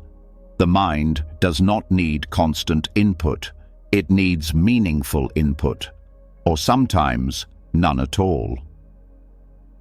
Mindful consumption also applies to physical space. The visual environment, the energy of the room, the colors, the clutter, all affect the mind. A messy, chaotic environment sends messages of disorder. A simple, intentional space supports calm and attention. This is not about aesthetics alone. It's about what your surroundings are whispering to your subconscious day after day. In Buddhist monastic settings, great care is taken in creating a space that supports inner stillness. Not for beauty, but for practice. Every object has its place. Every activity is done with awareness. This principle can be brought into your own life. You don't need to live in a monastery to create a peaceful environment. You simply need to become more intentional with what surrounds you. Technology, though powerful, requires particular mindfulness. Endless scrolling, constant alerts, and fragmented attention retrain the brain to be reactive rather than reflective. Mindful use of technology means setting limits, creating digital boundaries, choosing when to engage and when to step back. Not every message needs an instant response. Not every thought deserves to be broadcast. Discipline in digital life restores mental clarity. Another aspect, often ignored, is energetic consumption. This refers to the subtle impact of the moods, emotions, and energies around you. Being in spaces filled with anger or fear affects your system, even if no words are exchanged. This is not about blaming others. It's about becoming sensitive enough to know when your own inner state is being altered and taking steps to return to center. Practices like grounding, breathing, and stepping into nature help reset this balance. Purifying what you take in doesn't mean rejecting the world. It means choosing what allows you to stay awake in the world. It means recognizing that your attention is precious, that what you consume is not passive, it is practice. Every moment you spend engaging with something either deepens your suffering or supports your freedom. Mindful consumption also cultivates joy. When your mind is not overfed with confusion and clutter, it becomes more receptive to beauty. Small things bring delight. A moment of kindness, a single flower, a quiet sunset. These experiences do not need to compete with chaos for your attention. They become sufficient on their own. As your consumption becomes more mindful, your output changes too. What you say, how you act, how you respond to others, all of it begins to reflect a more settled mind. You speak with more care, you listen with more presence, you stop reacting to everything as if it's urgent. You begin to live in rhythm with what actually matters. This is not about avoiding difficulty. It's about reducing what is unnecessary, so you have the energy to meet difficulty with strength. You stop feeding the mind things that weaken it. You start choosing what aligns with your practice. This is a form of compassion toward yourself and toward others. In Buddhist teachings, right consumption is an extension of right intention. You don't take in what numbs, you take in what supports awakening. You let go of the habit of distraction. You move toward presence, not with harshness, but with care, because what you take in becomes what you live from, and what you live from becomes what you offer to the world. Let your intake be a reflection of your highest values. Let it clear the space within you for peace to arise. Let it support your path, not just by avoiding harm, but by inviting clarity, stillness, and joy. What enters the mind shapes the mind. Let what enters be chosen with awareness. Let your inner space be treated as sacred. Because everything you consume becomes part of who you are becoming. When you begin to purify what enters your mind, when you take responsibility for what you absorb and allow your attention to rest in nourishing places, something deep inside stabilizes. The mind becomes quieter, less reactive. The emotions lose some of their sharp edges. You begin to realize that many of your struggles came not from what happened, but from what you unconsciously fed yourself again and again. With clearer input, the inner environment becomes more honest. And in that honesty, one truth stands above all others. This life is not permanent. Every breath you take is one closer to your last. Every moment that passes is one you will never live again. And when this is not just a poetic idea, but a living awareness, it changes everything. This is the practice of Maranasati, the contemplation of death. It is not meant to frighten you or to push you into despair. It is meant to clarify. It is meant to dissolve illusion and return the mind to what truly matters. Most suffering comes from the belief that there is always more time, more chances, more tomorrow. That belief makes you postpone joy. It makes you carry resentment for years. It keeps you stuck in small dramas as if they are permanent stories. But when death becomes real in your awareness, those dramas begin to fall away. The urgency to defend your ego, to prove your point, to win every argument fades. Because death is not impressed with your victories. It's not waiting for your perfect plans. It will come whether you are ready or not. To meditate on death is not to be morbid. It is to be fully alive. Because only those who understand impermanence can appreciate presence. When you truly grasp that your time is limited, your priorities change. The things that drain your spirit no longer hold power. The people you love become more precious. The moment you're in becomes more than enough. Maranasati invites you to reflect on the simple fact that your body will stop breathing. Your name will be forgotten. Your possessions will pass to others. Your successes and failures will dissolve. And when everything you've used to define yourself is stripped away, what remains?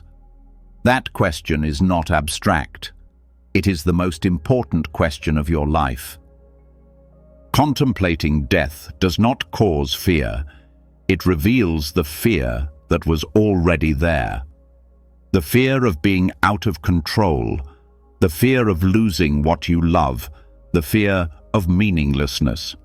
But instead of avoiding these fears, the practice turns toward them. It sits with them, it breathes with them, and slowly something shifts. You begin to see that fear does not have the final word. Awareness does. This awareness brings clarity. It shows you where you've been wasting time, where you've been seeking validation instead of living truth, where you've been making decisions based on fear rather than wisdom. Death contemplation brings these patterns to the surface, not to shame you, but to free you from them. You begin to ask different questions. If I had one day left, who would I forgive? What would I stop holding back? What would I stop pretending to be? These are not hypothetical questions. They are doorways. Every honest answer brings you closer to freedom. When you remember death, small problems become small again. The ego's negativity loses its grip. That voice in your head that criticizes, compares, complains, it quiets when you realize none of its stories will survive your last breath. Suddenly, there is space. Space for forgiveness.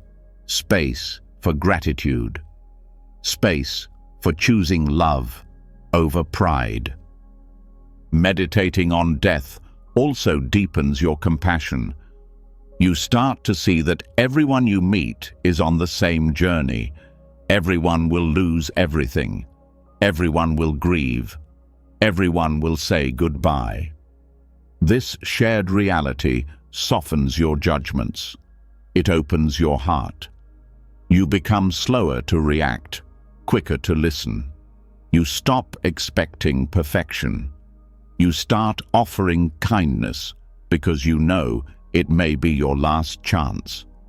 In Buddhist tradition, monks are often encouraged to meditate in cemeteries or reflect on corpses, not to glorify decay, but to dissolve illusion, to see directly that this body is not who you are, that no appearance is permanent, that what you are clinging to will change, no matter how tightly you hold it.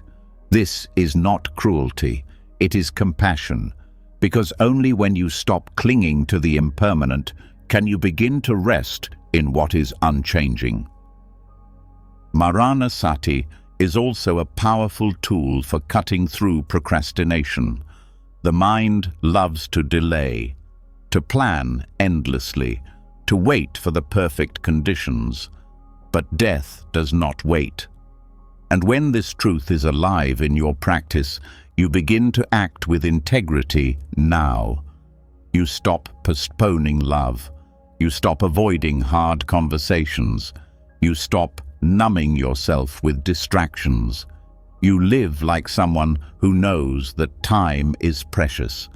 This awareness doesn't lead to urgency in a frantic sense. It leads to depth. You don't rush, you prioritize.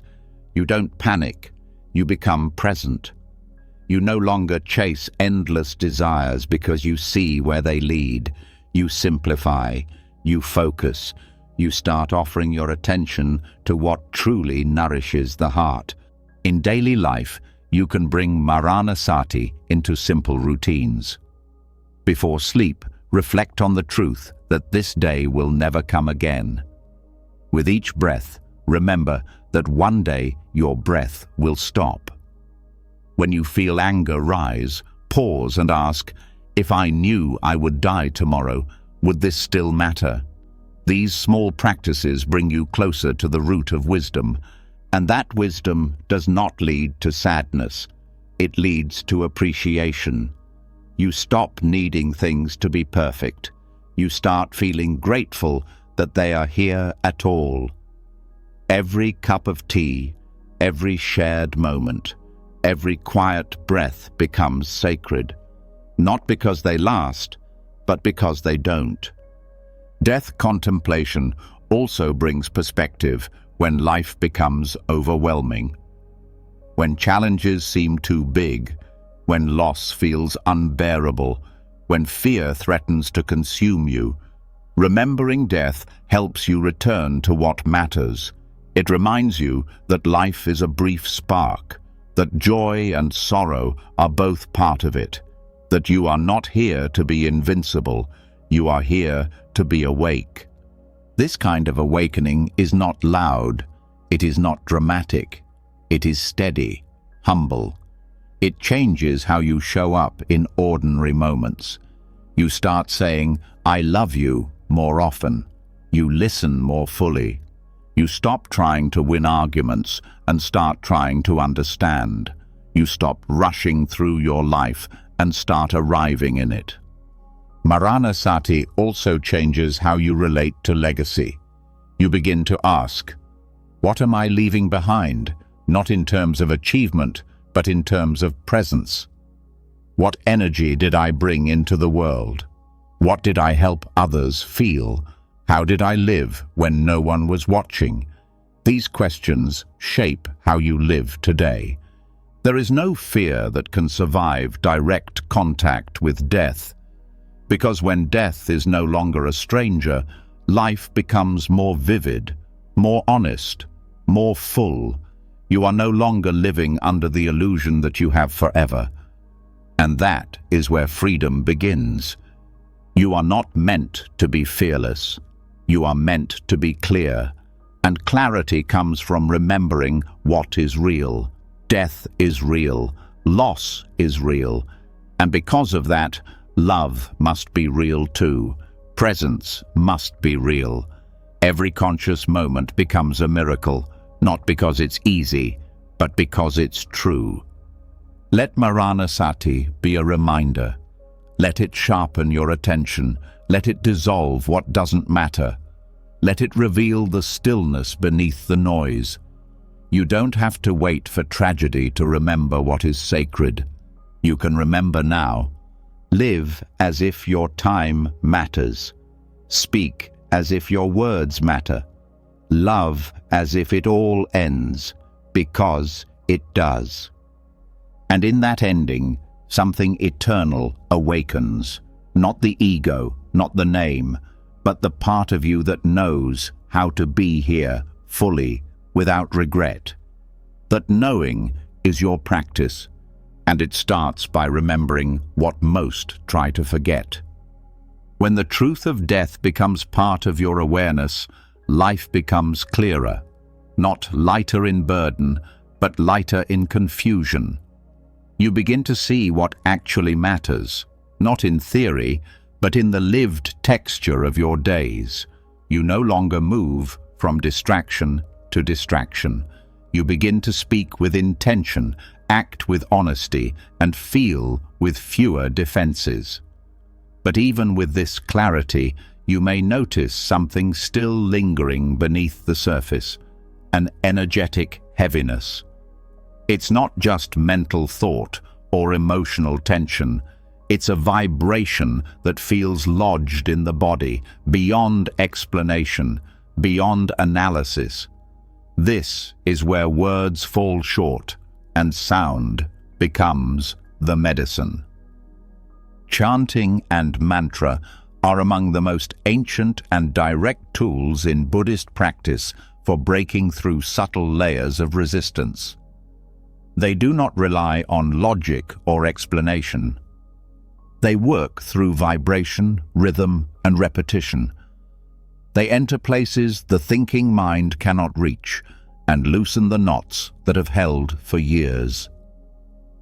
While mindfulness and insight allow you to observe and understand, sound allows you to cleanse and release.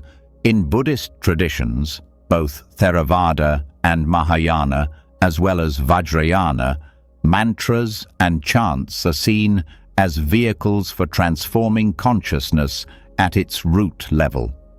When recited with sincerity, they begin to shift the energetic field within and around you. The vibrations resonate in your cells, your breath, your nervous system. Even when you don't understand the literal meaning, your whole being responds to the frequency. It's not about belief, it's about resonance. Sound is one of the earliest forms of healing. Before there was language, there was vibration. Before there was form, there was tone, and the body remembers. You may not recall every thought you've had, but your system retains the residue of emotional and energetic patterns. Some of this residue cannot be released through talking or thinking. It needs to be vibrated out. Chanting becomes a way of dislodging what has been frozen. One of the most widely used chants in Mahayana Buddhism is the Heart Sutra mantra, Gate, Gate, Paragate, Parasamgat, Bodhisvaha. This mantra is not a spell, it is a map. Its meaning is layered, but in essence, it speaks of going beyond. Beyond fear, beyond clinging, beyond illusion. It points to the empty nature of all phenomena, not in a cold way, but in a liberating way. When chanted with focus, it helps dissolve attachment to form and opens a doorway into the vastness of awareness. The rhythm of this mantra, especially when recited slowly and steadily, begins to create a field of stillness. The mind cannot hold on to its usual noise while keeping pace with the mantra. Thought slows, breath deepens, and something shifts, not in content, but in tone. The energetic state becomes less constricted, more open, more fluid. This is not wishful thinking, it is direct experience. Another potent example from the Vajrayana tradition is the Vajrayogini mantra, Om Ah Hung Benza Guru Pema Siddhi Hung. This mantra is a powerful tool for cutting through subtle forms of ego and attachment. Vajrayogini represents the fierce, awakened feminine energy that burns away illusion with uncompromising clarity. Her mantra is not soft. It is electric. It activates a force within you that does not tolerate self-deception. Chanting this mantra is not about becoming someone else. It is about uncovering the fire that already lives inside you. The part of you that can see clearly and act without hesitation. The part that knows how to transform pain into wisdom without bypassing its truth.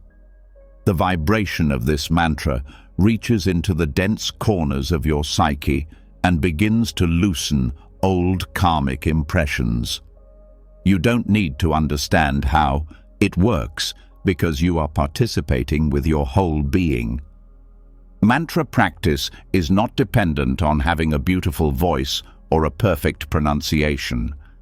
What matters is your sincerity.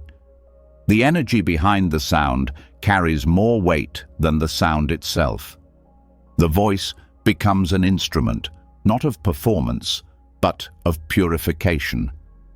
You speak the syllables not just with your mouth, but with your intention.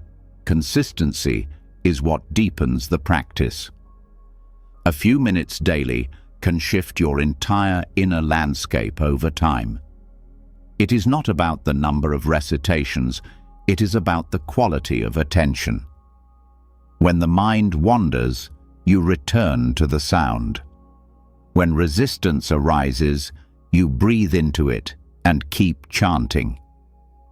Over time, this process begins to build a field of stability within you, something that no longer gets shaken by every emotion or external disturbance. The vibrational impact of mantra also interacts with the body directly. It stimulates specific points in the nervous system. The tongue, lips, and breath work together to activate meridians and energy centers. This physical engagement is why chanting can often produce a sense of grounding, warmth, or emotional release, even without understanding the deeper meaning of the words. Group chanting amplifies this effect. When multiple voices align in a shared rhythm and tone, something collective is activated. The boundaries between self and other begin to dissolve. You feel carried by the sound. You feel less separate, and this sense of connection becomes healing in itself, not because it comes from agreement, but because it arises from resonance. Different mantras have different effects. Some open the heart, some calm the mind, others invoke clarity, power, or protection. The mantra Om Mani Padme Hum, associated with Avalokiteshvara, the bodhisattva of compassion, invokes the quality of unconditional love. Its repetition softens the hardness around the heart. It dissolves judgment. It brings a sense of gentleness that can be deeply needed when you're caught in inner conflict. When practicing mantra, it helps to create a simple ritual space. Light a candle. Sit comfortably. Begin slowly, allowing the sound to rise from the belly, not the throat. Breathe naturally. Let the sound guide the breath, not the other way around. If emotion arises, let it move through. If silence calls, let it be there. There is no need to push. The mantra is the vehicle. You only need to ride it. Over time, mantras become internalized. Even when you are not chanting aloud, they echo in your awareness. You begin to hear them in moments of anxiety or stress. They return like an anchor. They become a refuge in difficult situations. The sound continues, even in silence. This is how chanting disrupts negative patterns, not by suppression, but by resonance. It doesn't argue with the ego. It simply overrides its frequency. It shifts the vibrational field from within, and once your inner field shifts, the outer experience begins to respond differently. You become less reactive. You respond with more space. The same challenges appear, but they no longer define you. In this sense, mantra becomes a form of meditation, a focused, embodied meditation that trains the mind to return to the present. That cleanses the inner mirror, that steadies the attention, and in doing so, reveals a more truthful version of your own mind. Chanting also connects you with lineage. The mantras you recite have been recited for centuries. They carry the momentum of millions of practitioners who have walked the path before you. When you chant, you are not alone.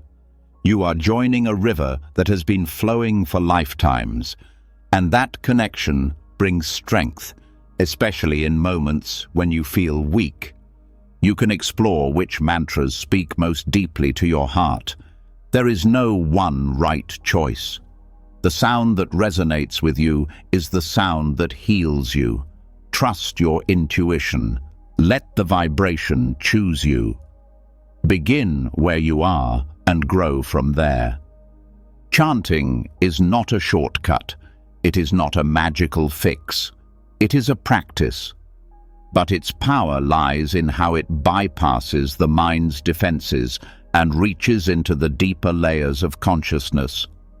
Over time, it builds an inner resonance that no longer matches the frequency of negativity. And when the frequencies no longer match, the negativity falls away on its own. Let chanting be a part of your daily return to presence, to clarity, to the part of you that is already free, waiting only for your attention to return home. You do not need to fight what is difficult. You only need to vibrate at a frequency that allows the difficult to transform. And sound, when used with care, does just that. As sound begins to soften the grip of inner resistance, something buried even deeper starts to stir. The vibrations have disrupted old patterns, cleared mental noise, and loosened the tight structures that once felt immovable. But in the silence that follows, a new voice may rise, subtle, familiar, and persistent. The voice that questions your worth, that doubts your progress, that tells you to give up. This is not just habit or memory. It is something more cunning, more strategic. In Buddhist teachings, it is called Mara. Mara is not a myth to be dismissed as superstition. Mara is a mirror, a symbol for the forces within you that sabotage awakening. The part of the mind that clings to identity, fears loss of control, and whispers defeat when you're closest to transformation. Mara appeared to the Buddha beneath the Bodhi tree, not with violence, but with illusion, temptation, and doubt. And he still appears, not from outside, but from within your own consciousness. Understanding Mara is essential, because no matter how clear your insight, how deep your stillness, there will always be resistance. Not because you're doing something wrong, but because change threatens the patterns that ego depends on. When old identities begin to dissolve, Mara comes to protect them. He does not shout. He suggests. He distracts. He tells half-truths that feel comfortable. He offers escape routes masked as logic. The first form Mara often takes is doubt. Not intellectual doubt, but existential uncertainty. The kind that says, "Who do you think you are to walk this path?" It questions your capacity, your worth, your intentions. This doubt isn't about truth, it's about fear. It rises precisely when you're expanding, because growth is unstable, and Mara thrives in instability. The antidote is not to argue with the doubt, but to meet it with awareness, to see it as a conditioned voice, not a fact. Another form is procrastination. Mara doesn't need to stop your path entirely, just delay it. He tells you there's always tomorrow, that the practice can wait, that you're not ready yet. This subtle voice keeps you in preparation mode forever. You become a student of the path, but never a participant. Overcoming this, Mara means acting despite uncertainty, choosing presence over perfection, stepping into the moment even when it feels inconvenient or messy. Mara also disguises himself as comparison, the voice that measures your progress against others.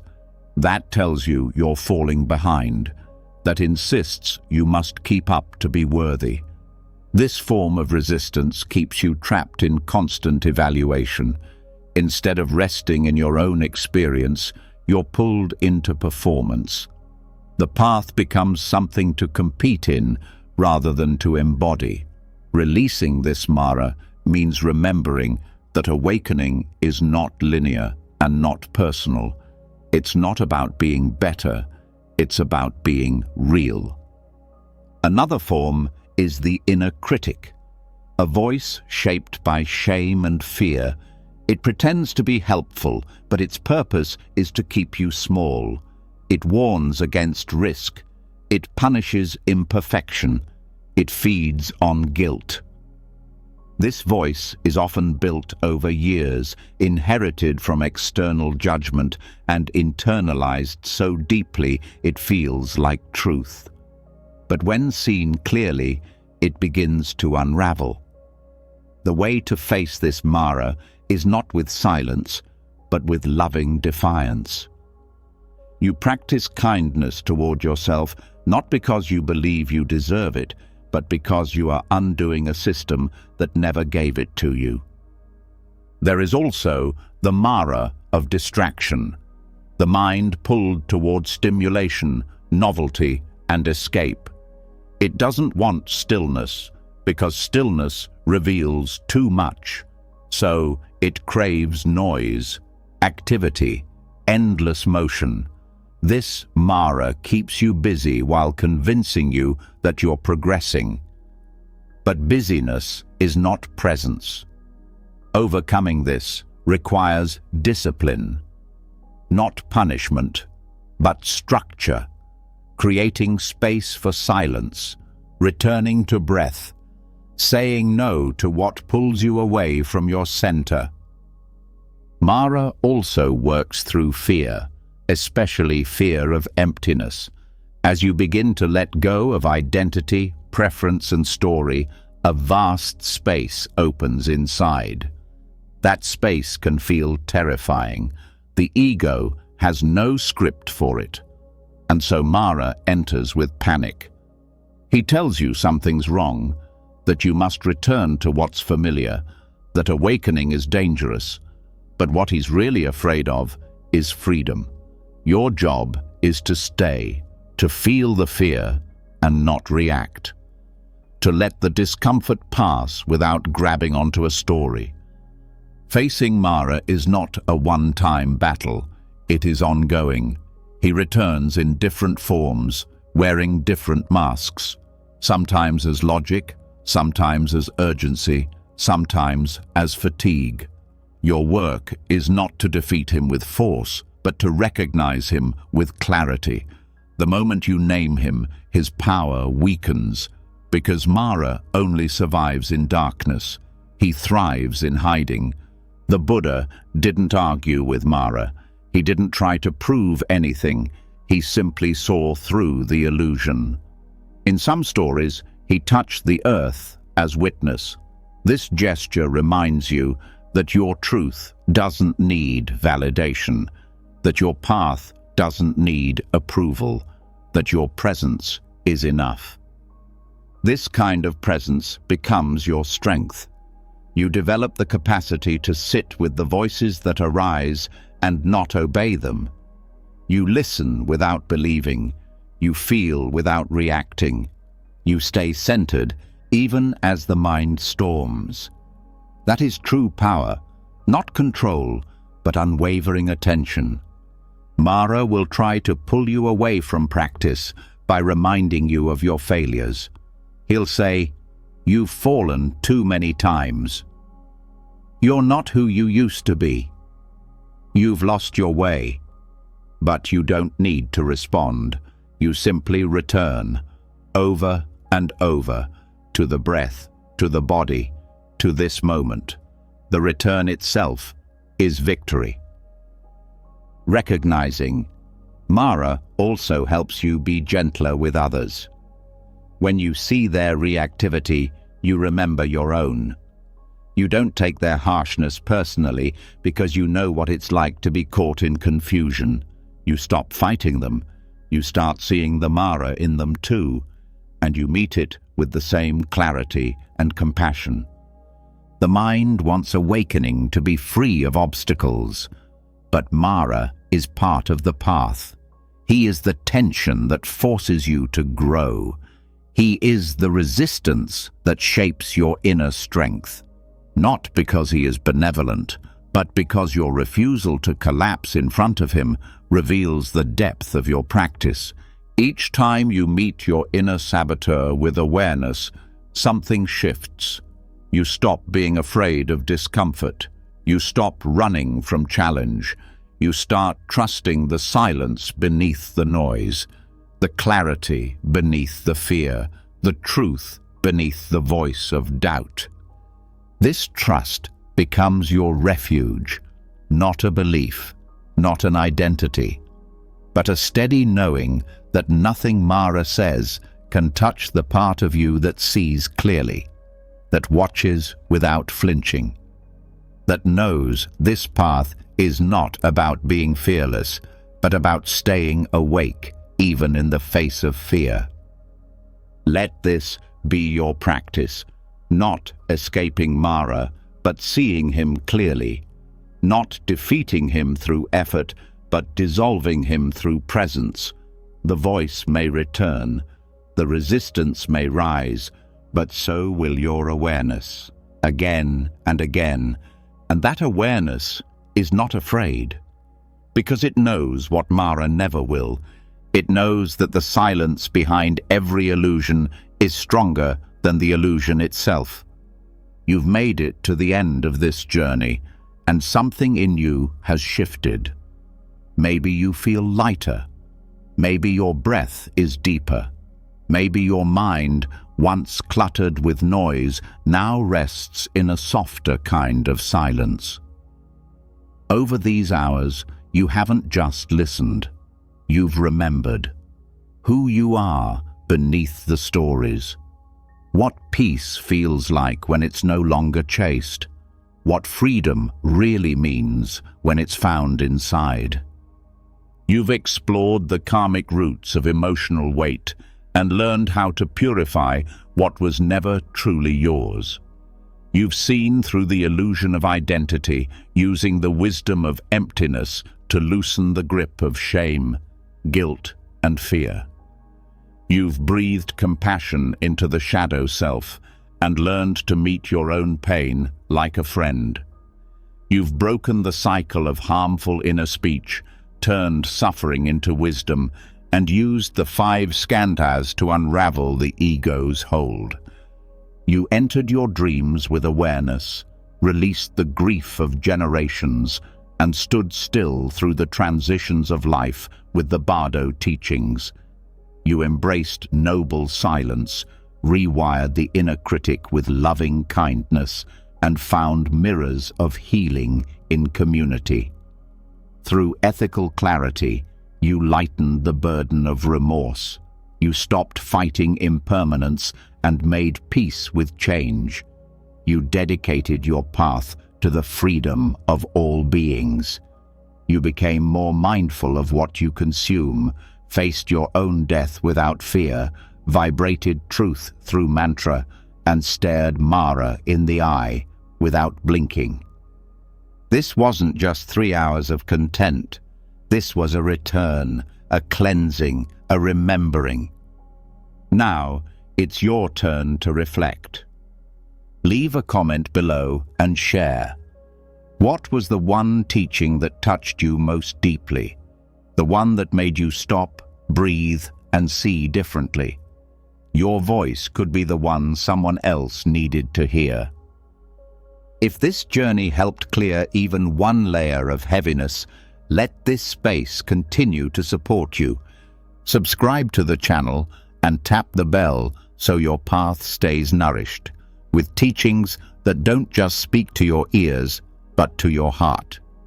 You've already begun the work. Now, carry it with you into your sleep, your waking life, and every quiet step forward.